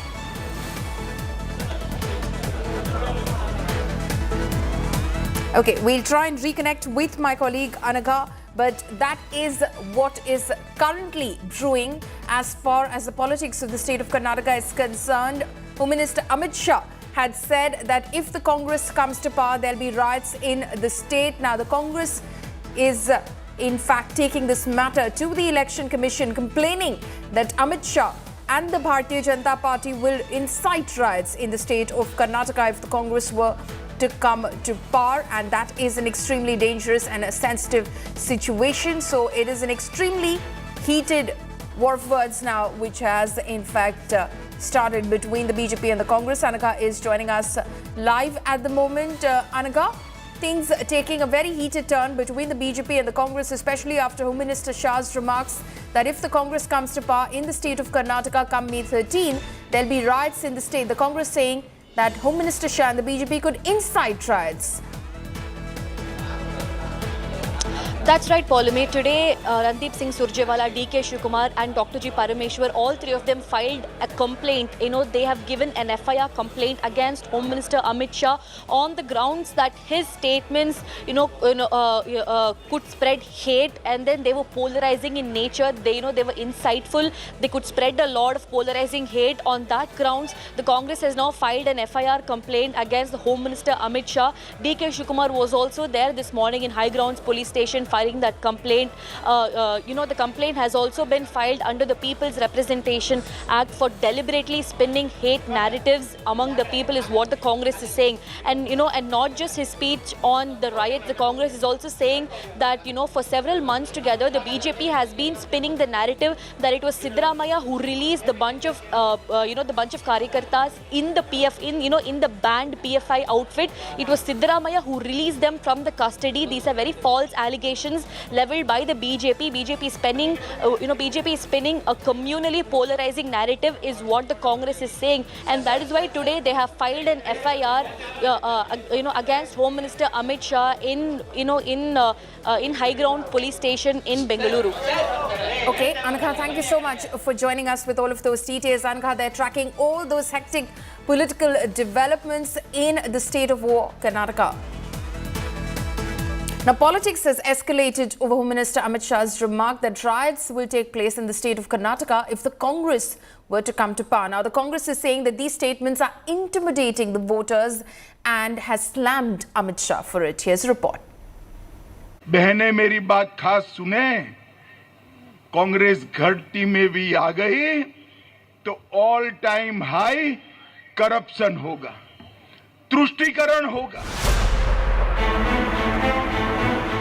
An uncharacteristic warning from the man in charge of national security. Union Home Minister Amit Shah, campaigning in Bagalkot in Karnataka, sought to put the focus on national security, and in doing so, he linked the BJP's main challenger, the Congress, to riots. बहनें मेरी बात खास सुने, कांग्रेस घटती में भी आ गई तो ऑल टाइम हाई करप्शन होगा, तुष्टीकरण होगा, ऑल टाइम हाई परिवारवाद होगा और कर्नाटक पूरा दंगे से ग्रस्त हो जाएगा. मित्रों, आप चाहते हैं पीएफआई पर से बैन उठ जाए? चाहते हैं क्या? चाहते हैं? कांग्रेस पार्टी कहती है पीएफआई पर बैन लगाने की जरूरत नहीं. His remarks have sparked a big showdown. Calling the statement brazenly intimidatory, the grand old party has gone knocking on the Election Commission's doors. तुम ही बोलते हो 70 साल क्या किए बोल के, 70 साल हम हुकूमत किए, कोई दंगा नहीं हुआ. आप ये बात कह के लोगों को प्रचोदित कर रहे हैं, लोगों को ये कह रहे हैं कि देखो वो आएगा, फिर बाद में आप ही करवाएंगे. किसको मालूम? TMC MP Jawahar Sircar tweeted the Home Minister should be booked for allegedly making a right threat. Meanwhile, UP Chief Minister Yogi Adityanath, who kicked off his campaign in Karnataka on Wednesday, also put the focus on law and order, claiming Uttar Pradesh has not seen riots under his rule. पिछले 6 वर्ष में उत्तर प्रदेश के अंदर कोई दंगा नहीं हुआ, कोई कर्फ्यू नहीं लगा, विकास की स्पीड बढ़ी है और मैं डबल इंजन की सरकार का भी अभिनंदन करूंगा कि पीएफआई जैसे संगठनों को बैन करके उसकी कमर को तोड़ने का कार्य भी कर्नाटक के अंदर हुआ है. While the Congress is gunning for the BJP over corruption charges and other local issues, the ruling party has made Hindutva and national security its pole plank. Bureau Report, India Today. Prime Minister Modi, in an address to Karyakartas in Karnataka, launched a scathing attack on the Congress, accusing the party of guaranteeing corruption in the state. Prime Minister also took a Congress jhoot ki guarantee jibe at the Grand Old Party. आप देख रहे हैं कि बीते 9 वर्षों में भारत दुनिया भर के निवेशकों के लिए महत्वपूर्ण केंद्र बना है. रिकॉर्ड निवेश भारत में हो रहा है. डबल इंजन सरकार के कारण इसका बहुत बड़ा लाभ कर्नाटका को मिला है. अगर यहां ऐसी सरकार आएगी जो बात बात पर केंद्र सरकार से लड़ती रहेगी, योजनाओं को रोकती रहेगी, जनता जनार्दन का जो भी हो जाए उनकी राजनीति चलते रहे, अगर यही हुआ तो सारे इंफ्रास्ट्रक्चर के प्रोजेक्ट्स को वो लटकाती रहेगी. हम रोड बना चाहेंगे, वो जमीन संपादन का काम ही धीरे धीरे करेंगे. तो कैसे निवेश आएगा? निवेश नहीं आएगा तो कर्नाटका में नए रोजगार कैसे बन पाएंगे? यानी डबल इंजन की सरकार का न रहने पर जनता पर डबल मार पड़ती है. और आप देखिए, आप सामान्य नागरिक से बात करते ये भी बता सकते हैं कि देखो भाई, ट्रैक्टर है, हम बहुत बढ़िया काम करता है, लेकिन ट्रैक्टर का एक पहिया आप मारुति कार का लगा दें तो बताइए वो ट्रैक्टर चलेगा क्या? किसी के काम आएगा क्या? वो खुद ही अपनी उसे बर्बादी करेगा कि नहीं करेगा? जैसे एक ही प्रकार की व्यवस्था गति तेज देती है, वैसे ही डबल इंजन की सरकार गति तेज देती है. छोटे छोटे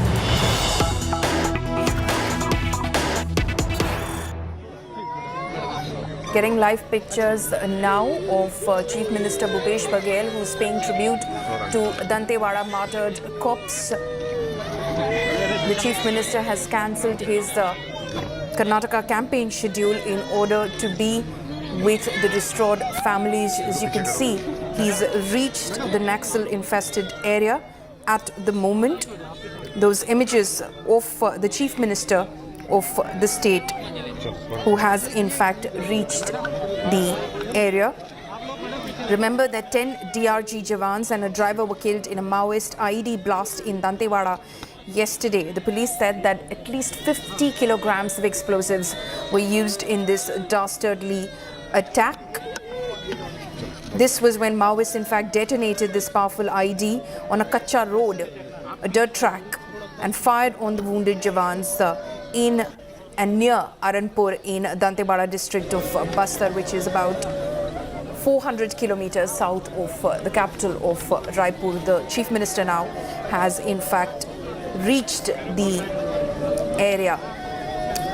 My colleague Sumi is joining me over the phone line right now. Sumi, the Chief Minister, we're getting those pictures. Chief Minister Bhupesh Baghel, who is in Dantewada at the moment, trying to, of course, offer his condolences to the distraught families. Yes, absolutely. The pictures that are on the screen establish that the Chief Minister Bhupesh Baghel of Chhattisgarh is paying homage to the 10 bereaved families who have lost their loved ones in the yesterday's attack. Remember, 10 DRG personnel were on board on a minivan, which was part of the attack and, in fact, which faced the ambush yesterday. And as a result of which, it flew in different directions. We went to the spot and we're returning from the spot and we are going to the police line where the homage is being paid. But in the visuals, it is clearly visible. Many people have gathered here. Few of the family members of the 10 DRG personnel have also been here, and in fact, the homage is being paid. The entire state is right now in a sense of, is feeling a sense of despair. And the kind of floods that happened yesterday was really unfortunate. And we went to the spot. The kind of damage that the road has also undergone is massive. It was a high impact IED blast. And in fact, there was an administrative vacuum that was felt yesterday. And the core areas, the administration has been working there. The probe is right now going on. There's a search operation that is also under play. But the search operations will certainly not yield any results, as many attacks have taken place in the recent past as well. Close to 500 IED devices were recovered in the recent past from the same stretch. So there have been multiple cases where, such IED blasts have tendered the loss of lives. And certainly this is again one of the attacks, and only this year till April, 25 people, a total of 25 people have lost their lives. And the counter to IED blast is certainly not worked out by the paramilitary forces and by the forces at large, and which is why these IED blasts are still getting succeeded in, tearing apart their strategy, in tearing apart the paramilitary forces' strategy as well. We'll keep the audiences ahead in the story, and in fact, right now in civil lines, the homage is being paid. He has just landed. The Chief Minister of Chhattisgarh, Bhupesh Baghel, landed this morning at 11, and in fact, he will fly back to Raipur at 1:30 post. The entire ceremony is done. But the kind of sorrow that one family, or the kind of sorrow that one goes through, is certainly not measurable in any words, and it cannot be described as well. Let me tell you that the DRG personnel, usually these kind of operations, anti-naxal operations, it has been carried out on foot. However, they preferred going on a minivan, and which is why the intensity of this IED blast can be seen at such a high impact. And in fact, 10 personnel lost their lives. Usually the IED are placed inside the roads, and which is why this IED device could not be spotted by the security forces who constantly do the search operation. But yesterday, the IED blast that took place also resulted in the death of a driver also, who was driving this minivan. And we went to the spot. We saw the kind of havoc that the vehicle has gone through is massive. The parts of the vehicles have gone in different directions. The engine is lying somewhere else. The bonnet is lying somewhere else. The number plate, everything flew in different directions. That was the impact that this IED had on the vehicle. And we cannot imagine the kind of shock, the kind of, state these families are in, because the body parts are certainly still there. The security forces definitely could have assembled the body parts, but we can still trace blood stains on the road and in the jungle as well. But right now, as we see, paramilitary forces are also combing, and there is a probe that has been ordered by the state government as well. The DRG will certainly carry out their anti-naxal operations, will continue to do that. But as of now, the state is in shock. The state is in shock, and which is why Chief Minister Bhupesh Baghel is also here to pay the homage. In fact, right now, the bodies are also being carried by the forces, and we are witnessing it. Chief Minister Bhupesh Baghel, along with Amrit Sahu, who is the Home Minister, is present here, and people are, in fact, in a state of shock and in a state of sorrow. There are these slogan hearings that are being constantly done. The guard of honor is being paid, and there are 10 dead bodies that are lying with the pictures of these personnel, and each body will now be taken to the cremation ground.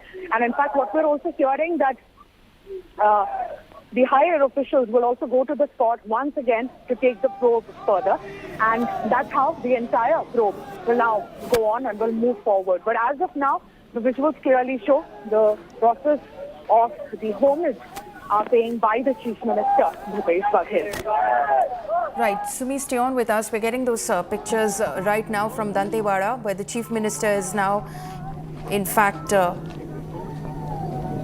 interacting with the families.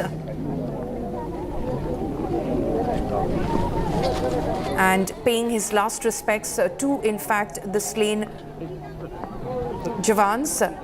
10 Jawans of the District Reserve Guard and 1 civilian driver were killed in this IED blast.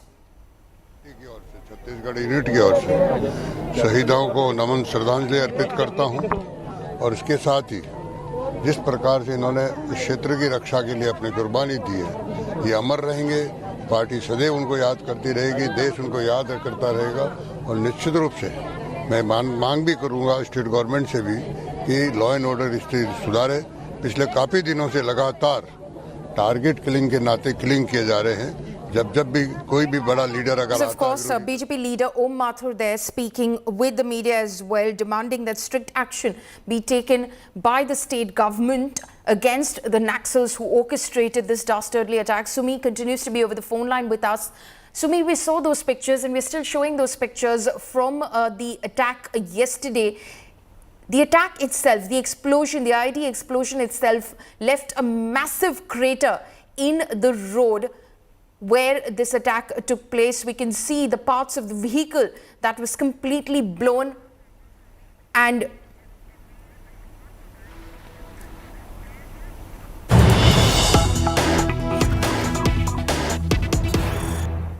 cutting across to the Foreign Secretary was briefing on Operation Kaveri.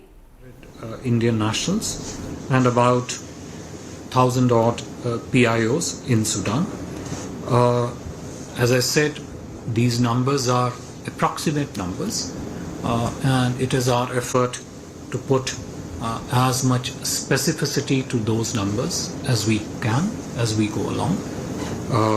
And some of these numbers keep fluctuating depending, or rather keep getting added depending upon who reaches out to the embassy, considering that they are all scattered not just all over Khartoum city but also in many parts of Sudan. The pockets of concentration are in Khartoum city and its suburbs. There are also pockets in Omdurman, Al-Fashar, Kassala, Port Sudan, etc., where many of the Indian nationals are located. What we did was that as soon as the fighting broke out in Khartoum, our embassy in Khartoum immediately alerted and reached out to as many members of the Indian community as they could. As it turns out, they pretty much reached out to almost all of them by and large. 2 issued immediate advisories both in Khartoum city as well as in Delhi. 3 created a network of communication within Sudan despite the challenges of the network availability, power availability to charge your network, charge your devices. Created a system, a group of network of communications through which they could pass on the information about the ongoing conflict situation to the members of the community, 2 advise them suitably not to take avoidable risks, 3 also keep them informed about the efforts of Government of India underway as part of Operation Kaveri to assist them and bring them out of the areas where they were stranded. They also, embassy also initiated a online registration process, which naturally had its challenges because, as I said, the network availability and the power outages combined together create a situation that online networks sometimes don't run fully well. So far, it is our estimate that roughly 3,400 Indian nationals have either registered online or they are in touch with the embassy. More specifically, I think 3,000 odd have already registered online, 3,100, and roughly an additional 300 are in touch with the mission. Embassy's principal thrust and Government of India's focus in this entire effort has been to advise and assist the stranded Indian nationals, advise them to remain safe and help them move to secure locations whenever feasible, whether in the middle of the night or during the day, of course after carefully evaluating the conflict situation on the ground. Furthermore, as soon as the conflict broke out, the Ministry of External Affairs set up a 24/7 control room up on the third floor of this building. That control room continues to run 24/7 and will continue to do so till we have overcome the current situation and resolved it fully. As part of our efforts, the External Affairs Minister, Dr. Jaishankar, also reached out to foreign ministers of other key partners whose nationals were also stuck in Sudan.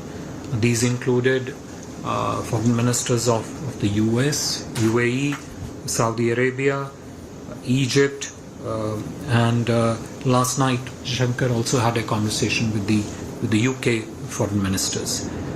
This is over and above his meetings with the UN Secretary General in New York on April 20th, focused exclusively on the situation in Sudan with a view to making an assessment that would help Government of India efforts to bring back the stranded Indians there. You would have seen reports, of course, that the Honorable Prime Minister last Friday chaired a high-powered meeting in which he personally reviewed and directed the officials of Government of India to take suitable measures, all suitable measures, to assist and bring back these stranded Indians. As part of our efforts, two C-130 aircraft of Indian Air Force have been mobilized and are constantly positioned in Jeddah, have been there since 19th of April. We also set up a control room in Jeddah and a control room in Port Sudan. So we have two control rooms working along with our embassy. So there's a full triangulation of efforts between control room in Jeddah through our consulate and mission in Riyadh, through the control room team in Port Sudan, which is the northeastern coast of Sudan, and our embassy in Khartoum city. And of course, each of these three hubs are coordinating their efforts and direction to bring back the stranded Indians with the headquarters in Delhi. Two naval ships have also been positioned as part of Government of India efforts. INS Sumedha was the first one to dock, picked up roughly 300 odd Indians yesterday, brought them to Port Jeddah, and is today back in Port Sudan to fetch the next group of Indians and bring them to safe harbors. Yesterday, the other ship, INS Teg, also docked at Port Sudan, bringing, of course, our control rooms, control room team, and additional resources which were required for this purposes of bringing back the stranded Indians. I'm informed that third ship, INS Tarkash, has also reached Port Sudan today as part of our efforts. Now, as I mentioned in my earlier remarks, the conflict zone surrounded around the city of Khartoum. So when we started issuing advisories and started looking at the pathways to exit from the conflict zone into the safe areas, we had to pursue a land corridor of roughly 850 kilometers from Khartoum to Port Sudan. So just to orient you in terms of the scale, besides the number itself, just the sheer scale of Operation Kaveri. Khartoum city is the middle. 850 northeast of that is the Port Sudan, which is where, as I said, it's an area of relative safety with the ability for not only ships to dock, but also the availability of airstrip for the C-130 aircraft or other aircraft to land there. Approximate journey time, depending upon whether you are traveling in the day or through the night, can easily be between 12 to 18 hours. And add to that, there is another complexity of the availability of diesel fuel for buses.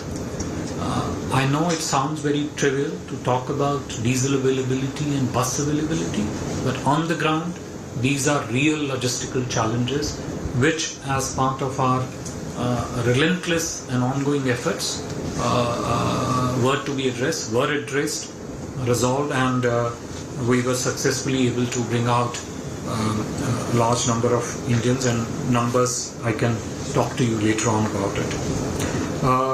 Our mission in Khartoum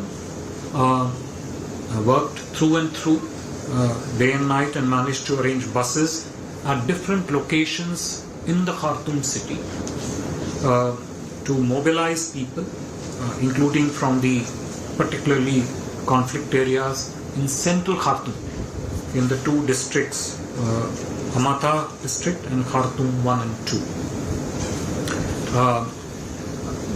When the first convoy left Khartoum city for Port Sudan, 2 of our embassy officials accompanied that convoy in order to ensure that there were no problems on the way, and if there were, then at least they were handled and resolved.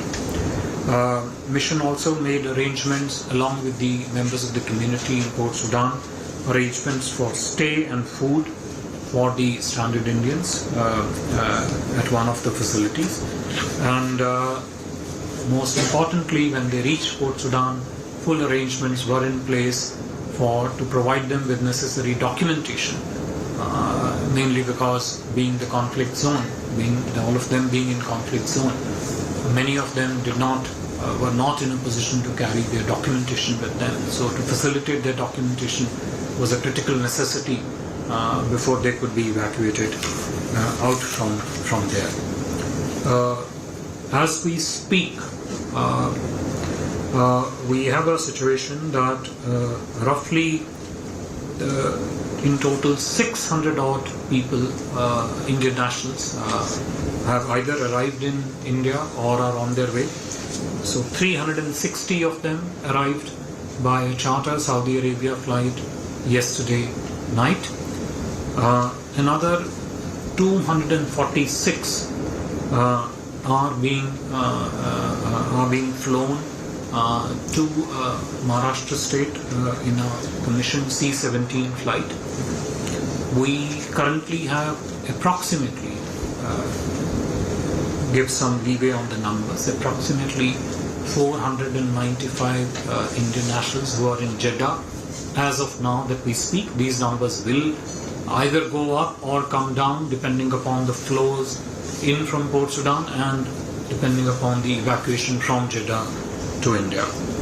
Also, as we speak, there are 320 Indian nationals who are in Port Sudan currently stationed. We have more number of buses moving from Khartoum city to Port Sudan. And as I said, INS Umeda, our ship is already there. INS Tarkash is about to dock there. We have 2 C-130J aircraft standing in Jeddah for more sorties later during the day. So if you look at the network bridgehead line, it's from Khartoum to Port Sudan to Jeddah, Jeddah to India. And we are trying to secure each point in this entire network of movement. Khartoum city through our embassy and community, Port Sudan through embassy, through the team which flew in from Jeddah to establish control room, in Jeddah through our consulate and mission in Riyadh, and of course at headquarters in close coordination with the resident commissioners of different state governments who are here. Just to share some specifics with you, on 25th April, INS Umeda brought 278 Indian nationals. It's the same INS Umeda which has gone back and redocked today. and 2 sorties of C-130 brought in 121 and 135 passengers respectively. Yesterday on 26th April, another batch of 297 Indians have sailed out on INS Teg, and 2 more sorties of C-130 to evacuate another batch of 264 Indians. We have also made arrangements for the transit accommodation in Jeddah, and as you would have seen from the media reports coming in, Honorable MOS V. Muralidharanji is in Jeddah to receive the standard Indians who are coming in from Sudan into Jeddah and then onwards from Jeddah to India. As I mentioned, we as a ministry are also in close touch and coordinating with the resident commissioners of different state governments in Delhi to ensure that their onward movement of the Indians who are returning is facilitated to the respective destinations that they want to move to. All are currently, as of now, all our officials of the mission and their family members are safe. The embassy has been providing all possible support under such difficult circumstances to the Indian nationals there, under very clear direction, leadership and review by the Honorable Prime Minister and External Affairs Minister himself. I would stop here, and if there are questions, we'll be happy to take them.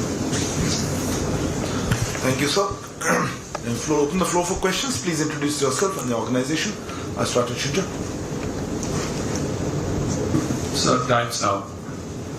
You've given a lot of figures of how many people have come by ship. So that is, of course, Foreign Secretary Vinay Quatra there briefing the media about the details of Operation Kaveri, where the Indian government has been, in fact, evacuating Indian citizens who were caught in the conflict zone. Let's listen into this interaction that my colleague Akshay Dongre had with some of those Indians who returned home last night. Sir कितने सालों से वहाँ पर आप settle? We are living last 10 years. 10 साल sir. And my kids also studying there. And this situation happened on 15th April. My kids was in the schools and I was in the office. So suddenly we heard the sound of the guns, bombs, attacks, and I am not able to take my children from the school. School said take your children from the schools, and I am not able to go out from the office also. And the situation going worse, and same day, and they are like, how we can alive? So where are you from exactly? Like in India, in Faridabad. From Faridabad. Faridabad. Okay. So I am from Firozpur Jirka. You're from Firozpur. Jirka, but now presently we are living in Faridabad. कितना डर था वहाँ पे आपके मन में? कैसा लग रहा था बच्चों की सुरक्षा को लेकर? एक्चुअली सर बहुत ज़्यादा डर लग रहा था, क्योंकि जैसे कि ब्लास्ट हो चुके थे, कई बिल्डिंगें आधी टूट चुकी थी, मिसाइल्स घर के अंदर आ चुके थे, तो ये जी एक या बगल वाली बिल्डिंग में मिसाइल्स अंदर गई थी और एक प्रेग्नेंट लेडी, उसकी डेथ हो गई, उसके टुकड़े टुकड़े हो गए, तो लाइट नहीं थी, तो ये समझ में नहीं आता कि दरवाज़ा खोल के रखें हवा के लिए। अगर दरवाज़ा खोलते हैं तो मिसाइलें अंदर आने का डर है, दरवाज़ा बंद करते हैं तो बच्चों को घुटन महसूस हो रही है, तो ये समझ में नहीं आता कि करना क्या है। So there are some of those Indian families who returned home last night narrating their ordeal. We're slipping into a very short break. Stay tuned. News and updates will continue on the other side of this break.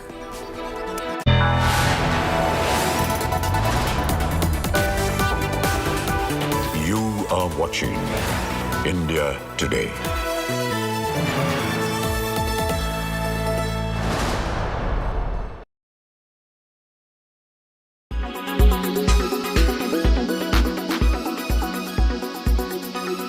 You are one of a breed of young entrepreneurs who not only run large enterprises themselves, but also invest in so many other startups. So I've always wanted to ask one of you, what gives you greater pleasure, running your own company or dabbling in other people's enterprises?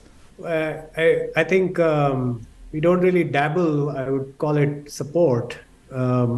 It's a good question, Udyan, but look, there is no right or wrong answer to this. Both are very different in their own ways. When you're running your own company, you have a lot more control on the destiny of the business. However, all your eggs are in one basket. Whereas when you're investing, you can vicariously benefit from just learning about so many different industries and building.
Why can't it be my decision to choose what I want to have? I mean, maybe I wanted an Amul buttermilk this morning. We are confident that Nandini is capable of fighting any competition, whether it's here in the domestic market or whether it is internationally. You know, Rahul Gandhi was here recently and said Nandini is the pride of Karnataka, while in his electoral state of Kerala, Nandini was being pushed back, unnecessarily creating division on the basis of even milk is something that the state is seeing for the first time, and the Congress will pay a very heavy price for this.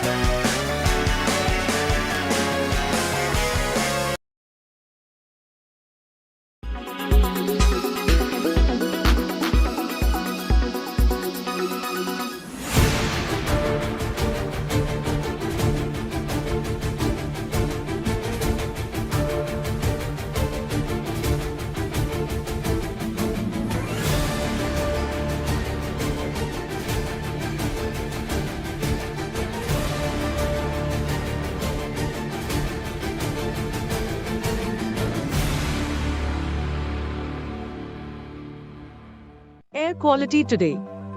In Delhi, 183. In Mumbai, 87. In Kolkata, 110. In Bangalore, 81. In Chennai, 75. In Hyderabad, 42.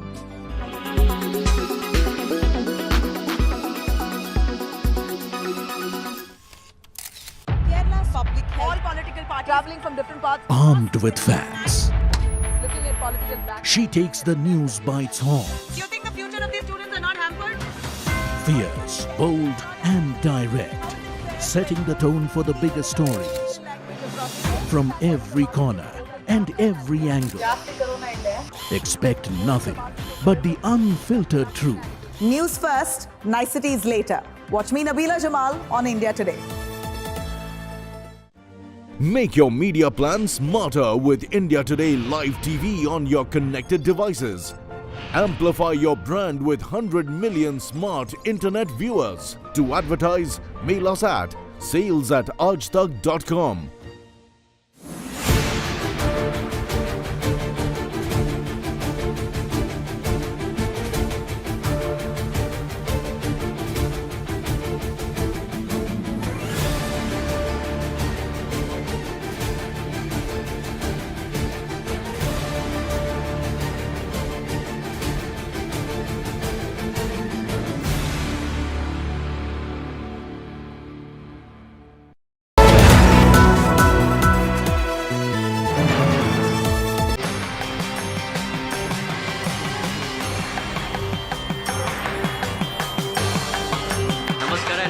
welcome.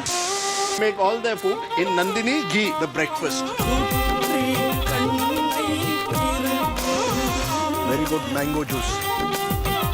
Good to see you. Am I talking to a future chief minister? BJP wake करे सिद्धरामैया मुख्यमंत्री आएगा. और दिल्ली में Modi ji. BJP says how much we have given Mr. Shettar. I built the party in North Karnataka. BJP सब महंगा कर रहे हैं. What are the real issues facing Karnataka according to you? Corruption or Hindu Muslim? The new KGF star. ये है mutton shahi biryani. 5 different types of biryani. Enjoy.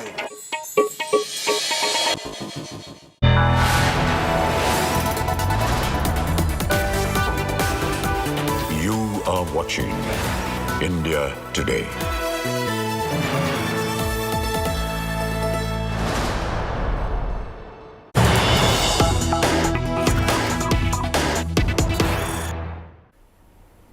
News coming in right now. Calcutta High Court orders NIA probe into the Ram Navami violence that took place in the state of West Bengal during Ram Navami processions. It is a fit case, the court says, to directly transfer the matter to the NIA. So now the NIA will probe the violence which was witnessed on the occasion of Ram Navami in the state of West Bengal in districts like Howrah and Hooghly. Now the High Court in Calcutta has said that it is a fit case to be directly probed by the National Investigation Agency.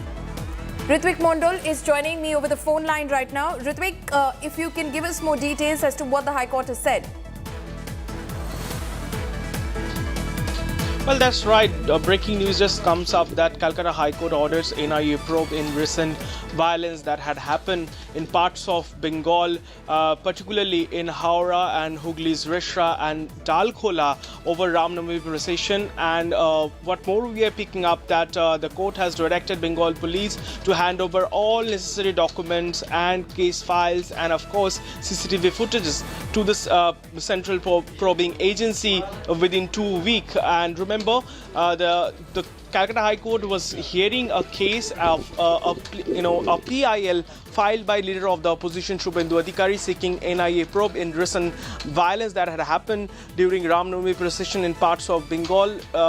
We did see last month during Ram Navami celebration situation went out of hand, Paulomi, and law and order situation deteriorated, particularly in Howrah, Shivpur or in Rishra, and situation was simmering how there were clashes between two groups resulting absolute lawlessness, and that had triggered a political war of words, and the case went up to court. Now Calcutta High Court's a very crucial verdict comes up, and the court has also gone on record stating that it seems like a very fit case to be probed by the central agency NIA, and there was a plea from the BJP seeking the central agency of probe, and NIA also earlier also told the Calcutta High Court that they are ready to investigate the matter. Okay, so this is a big move now because the NIA will be probing what happened on Ram Navami in the state of West Bengal. Ritwik Mondal there, thank you so much for joining us with all of those details.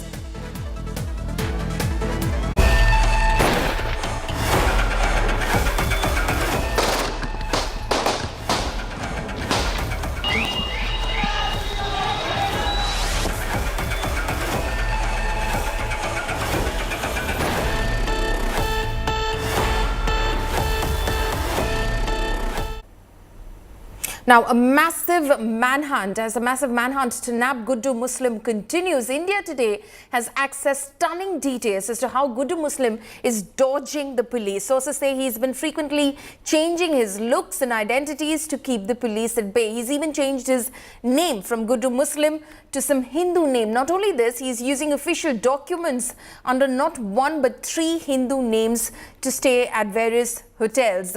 Now, the police say that his last location was traced to Chhattisgarh. Guddu Muslim is among the 10 people named in the murder of lawyer Umesh Paul, while Atiq, his son and brother have been gunned down. Guddu Muslim is still on the run.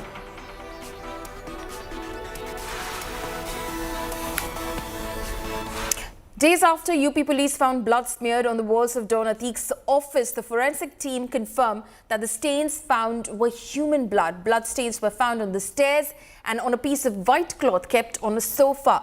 A knife was also recovered from the partially demolished office. Now, is it a strong sign that Atiq's gangster empire is still thriving even after his death? Here's a report.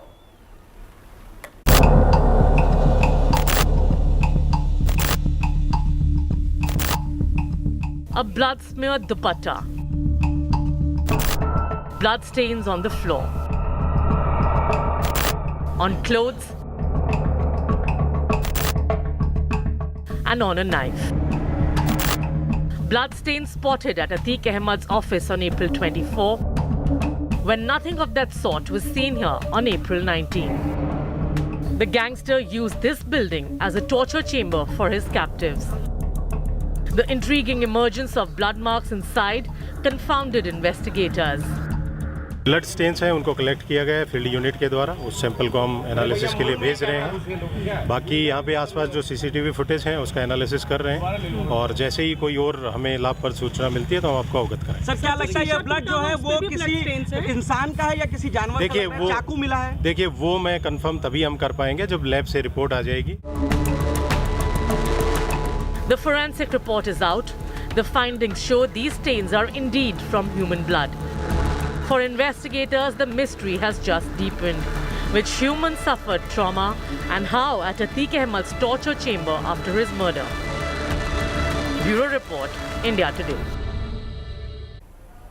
Now, quota war escalates ahead of the election. Siddaramaia's big quota declaration says will raise the quota limit to 75%. BSY Hitspat asks how will the defeated Congress implement it? Those details on the other side of this very short break.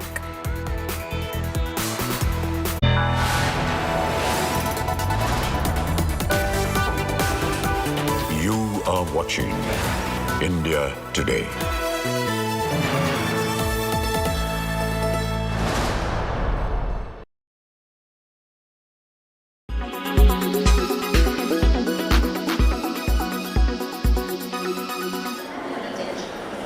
Bookstalls at railway stations.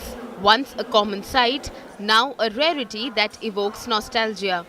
In an age when bookstalls have expanded to multi-purpose shops, the Sarvodaya Sahitya stall at the Lucknow railway station has stayed true to its aim.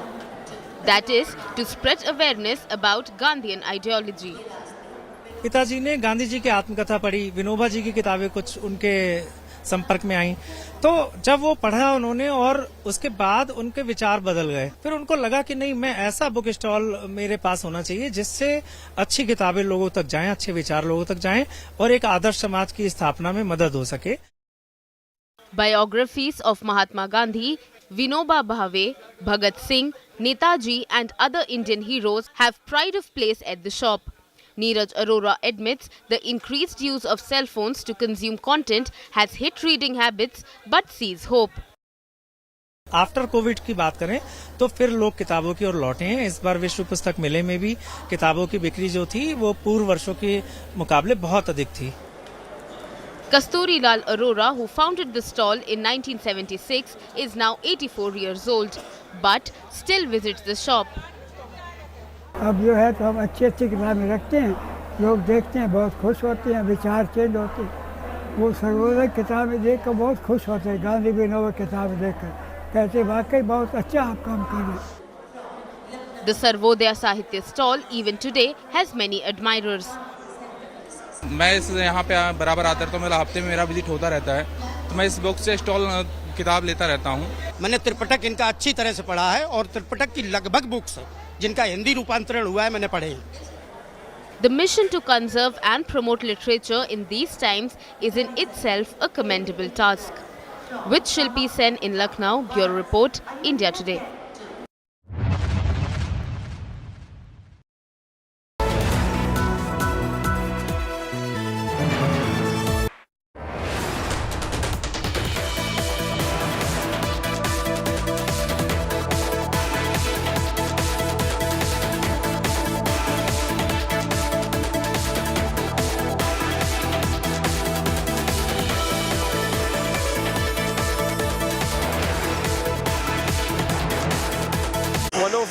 BMTC buses. In the Congress, who's your friend? I think I have had a lot of interactions with Karthi Chidambaram. He and I share the same birthday actually. Raghav's just getting married, huh? Raghav in that sense is lucky. He's more charming as well. So you're thinking about settling down, or how do you? Well, my mother is very keen that I get married soon. So let's see, maybe after the elections or something. So this is our stop.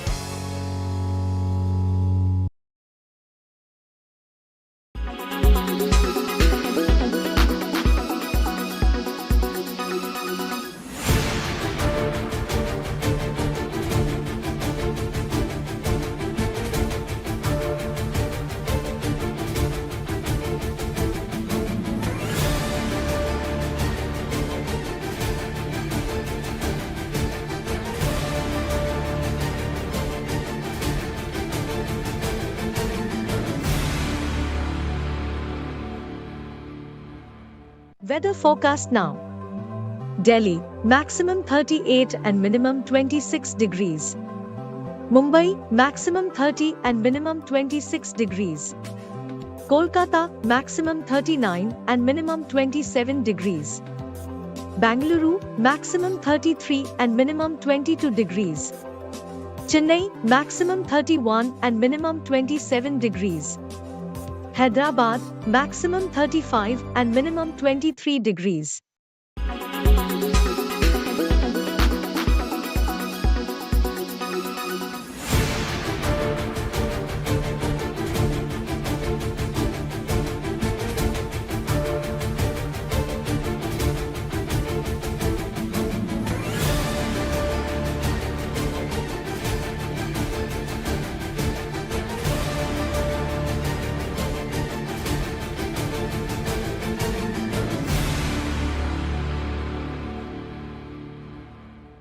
Why does this happen? Let me tell you the science behind it.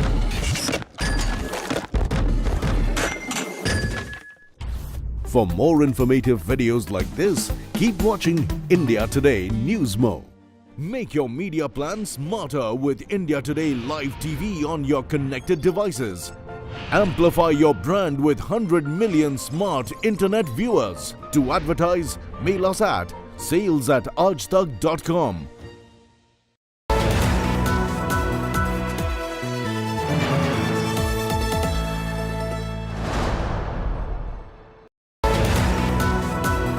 Good morning, viewers. Let's take a look at the weather report across the major cities this morning. Thiruvananthapuram is at 29 degrees Celsius with an AQI of 41. Mumbai is at 28 degrees Celsius with an AQI of 118. Panji is at 27 degrees Celsius with an AQI of 71. Ahmedabad is at 27 degrees Celsius with an AQI of 113. Bhopal is at 23 degrees Celsius with an AQI of 62. Jaipur is at 26 degrees Celsius with an AQI of 96.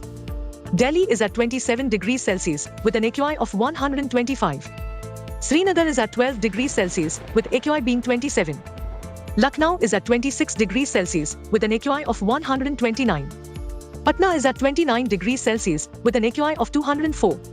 Kolkata is at 29 degrees with an AQI of 109. Hyderabad is at 24 degrees Celsius with an AQI of 113. Bangalore is at 23 degrees Celsius with an AQI of 89. Chennai is at 29 degrees Celsius with an AQI of 63. This is all we have for you in this segment. Hope wherever you are, you find favorable weather around you. Keep watching India Today for all the weather updates with me, AI Sana, all through the day.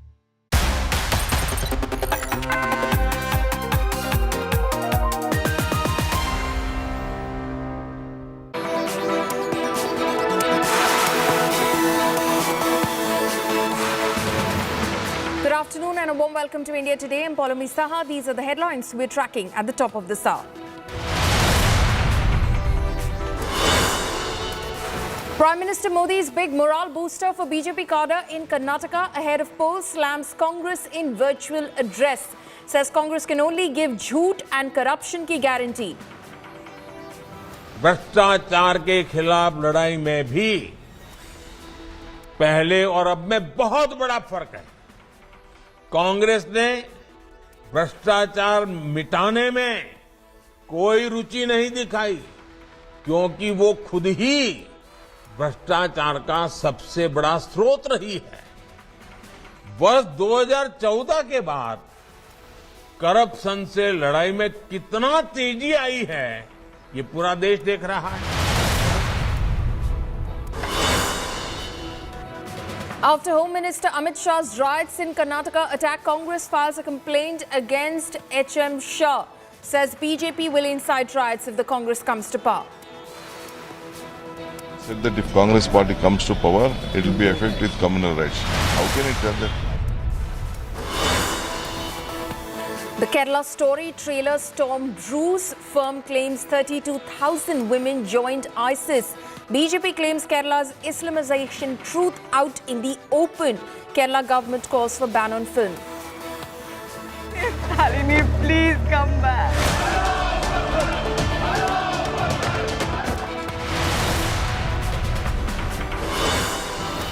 Calcutta High Court orders NIA probe into Navami violence in Howrah and Hooghly. Observed that it is a fit case to directly transfer to the NIA.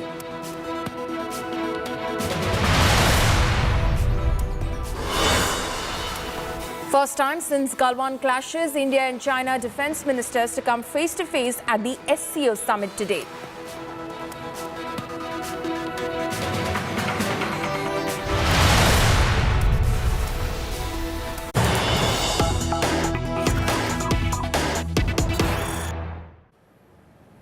Maharashtra burqa molestation horror. A girl in a burqa was harassed over Hindu friend, manhandled for speaking to male Hindu friend. Sexist moral policing shocker from Maharashtra. A girl in a burqa was lectured on Islamic morality, shoved, abused, heckled and molested. Those pictures of this girl in a burqa who was harassed for speaking to a male Hindu friend. She was abused, she was heckled, she was shoved, she was molested.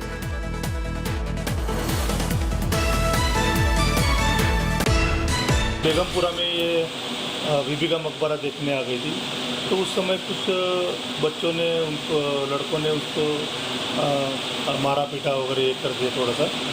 तो उसमें जब हमको जैसे मालूमात पड़ी तो उस समय हमारे जो ऑफिसर है और स्टाफ है वो वहाँ पर उनको वहाँ स्पॉट पर गया और वो लड़की को लेकर आए थे, उसको पूछताछ भी किया क्या किसने किया वगैरह। ये वीडियो लगता है कि हमारे समाज में कुछ लोगों को ऐसा लगता है कि जो लड़कियां हैं या जो कोई औरतें हैं उनकी हिफाजत करने का जिम्मा पूरा इन लोगों को दिया गया है, जो कि एकदम गलत बात है।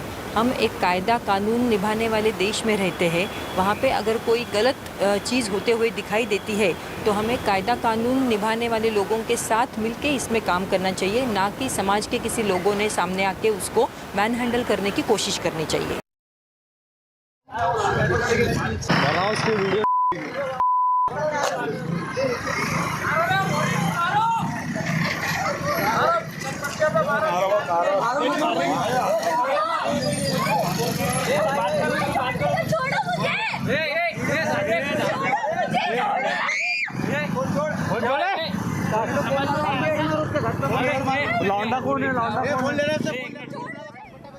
Absolutely shocking pictures there. This is caught on camera where a young girl was being harassed because she was walking around and speaking to a male Hindu friend. She was given a lecture on Islamic morality. Dev Kotak is joining us live this afternoon. Dev, tell us what happened.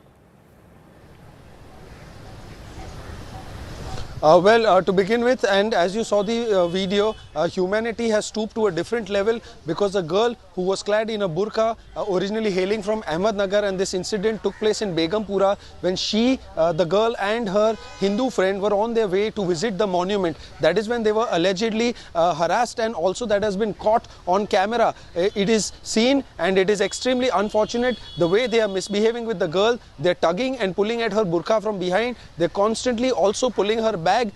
Even after she yelling and screaming, they continued to give her a lecture, physically trouble her, and of course this also does amount to molestation. In fact, there was also a scuffle that broke out between the group and the boy who was accompanying the lady victim.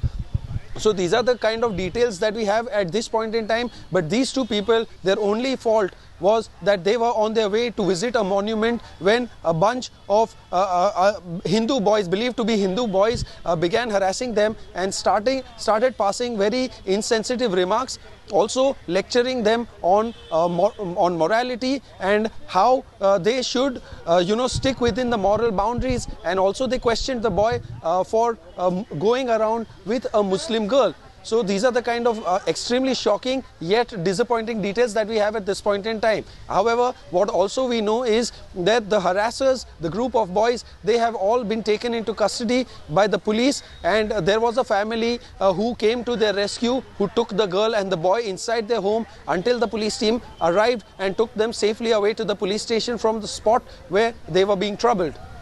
Okay, Dave, thank you so much for joining us with all of those details. An absolutely traumatic experience for that young girl over there, as you can see in those pictures, completely being heckled, harassed, abused and molested by those men.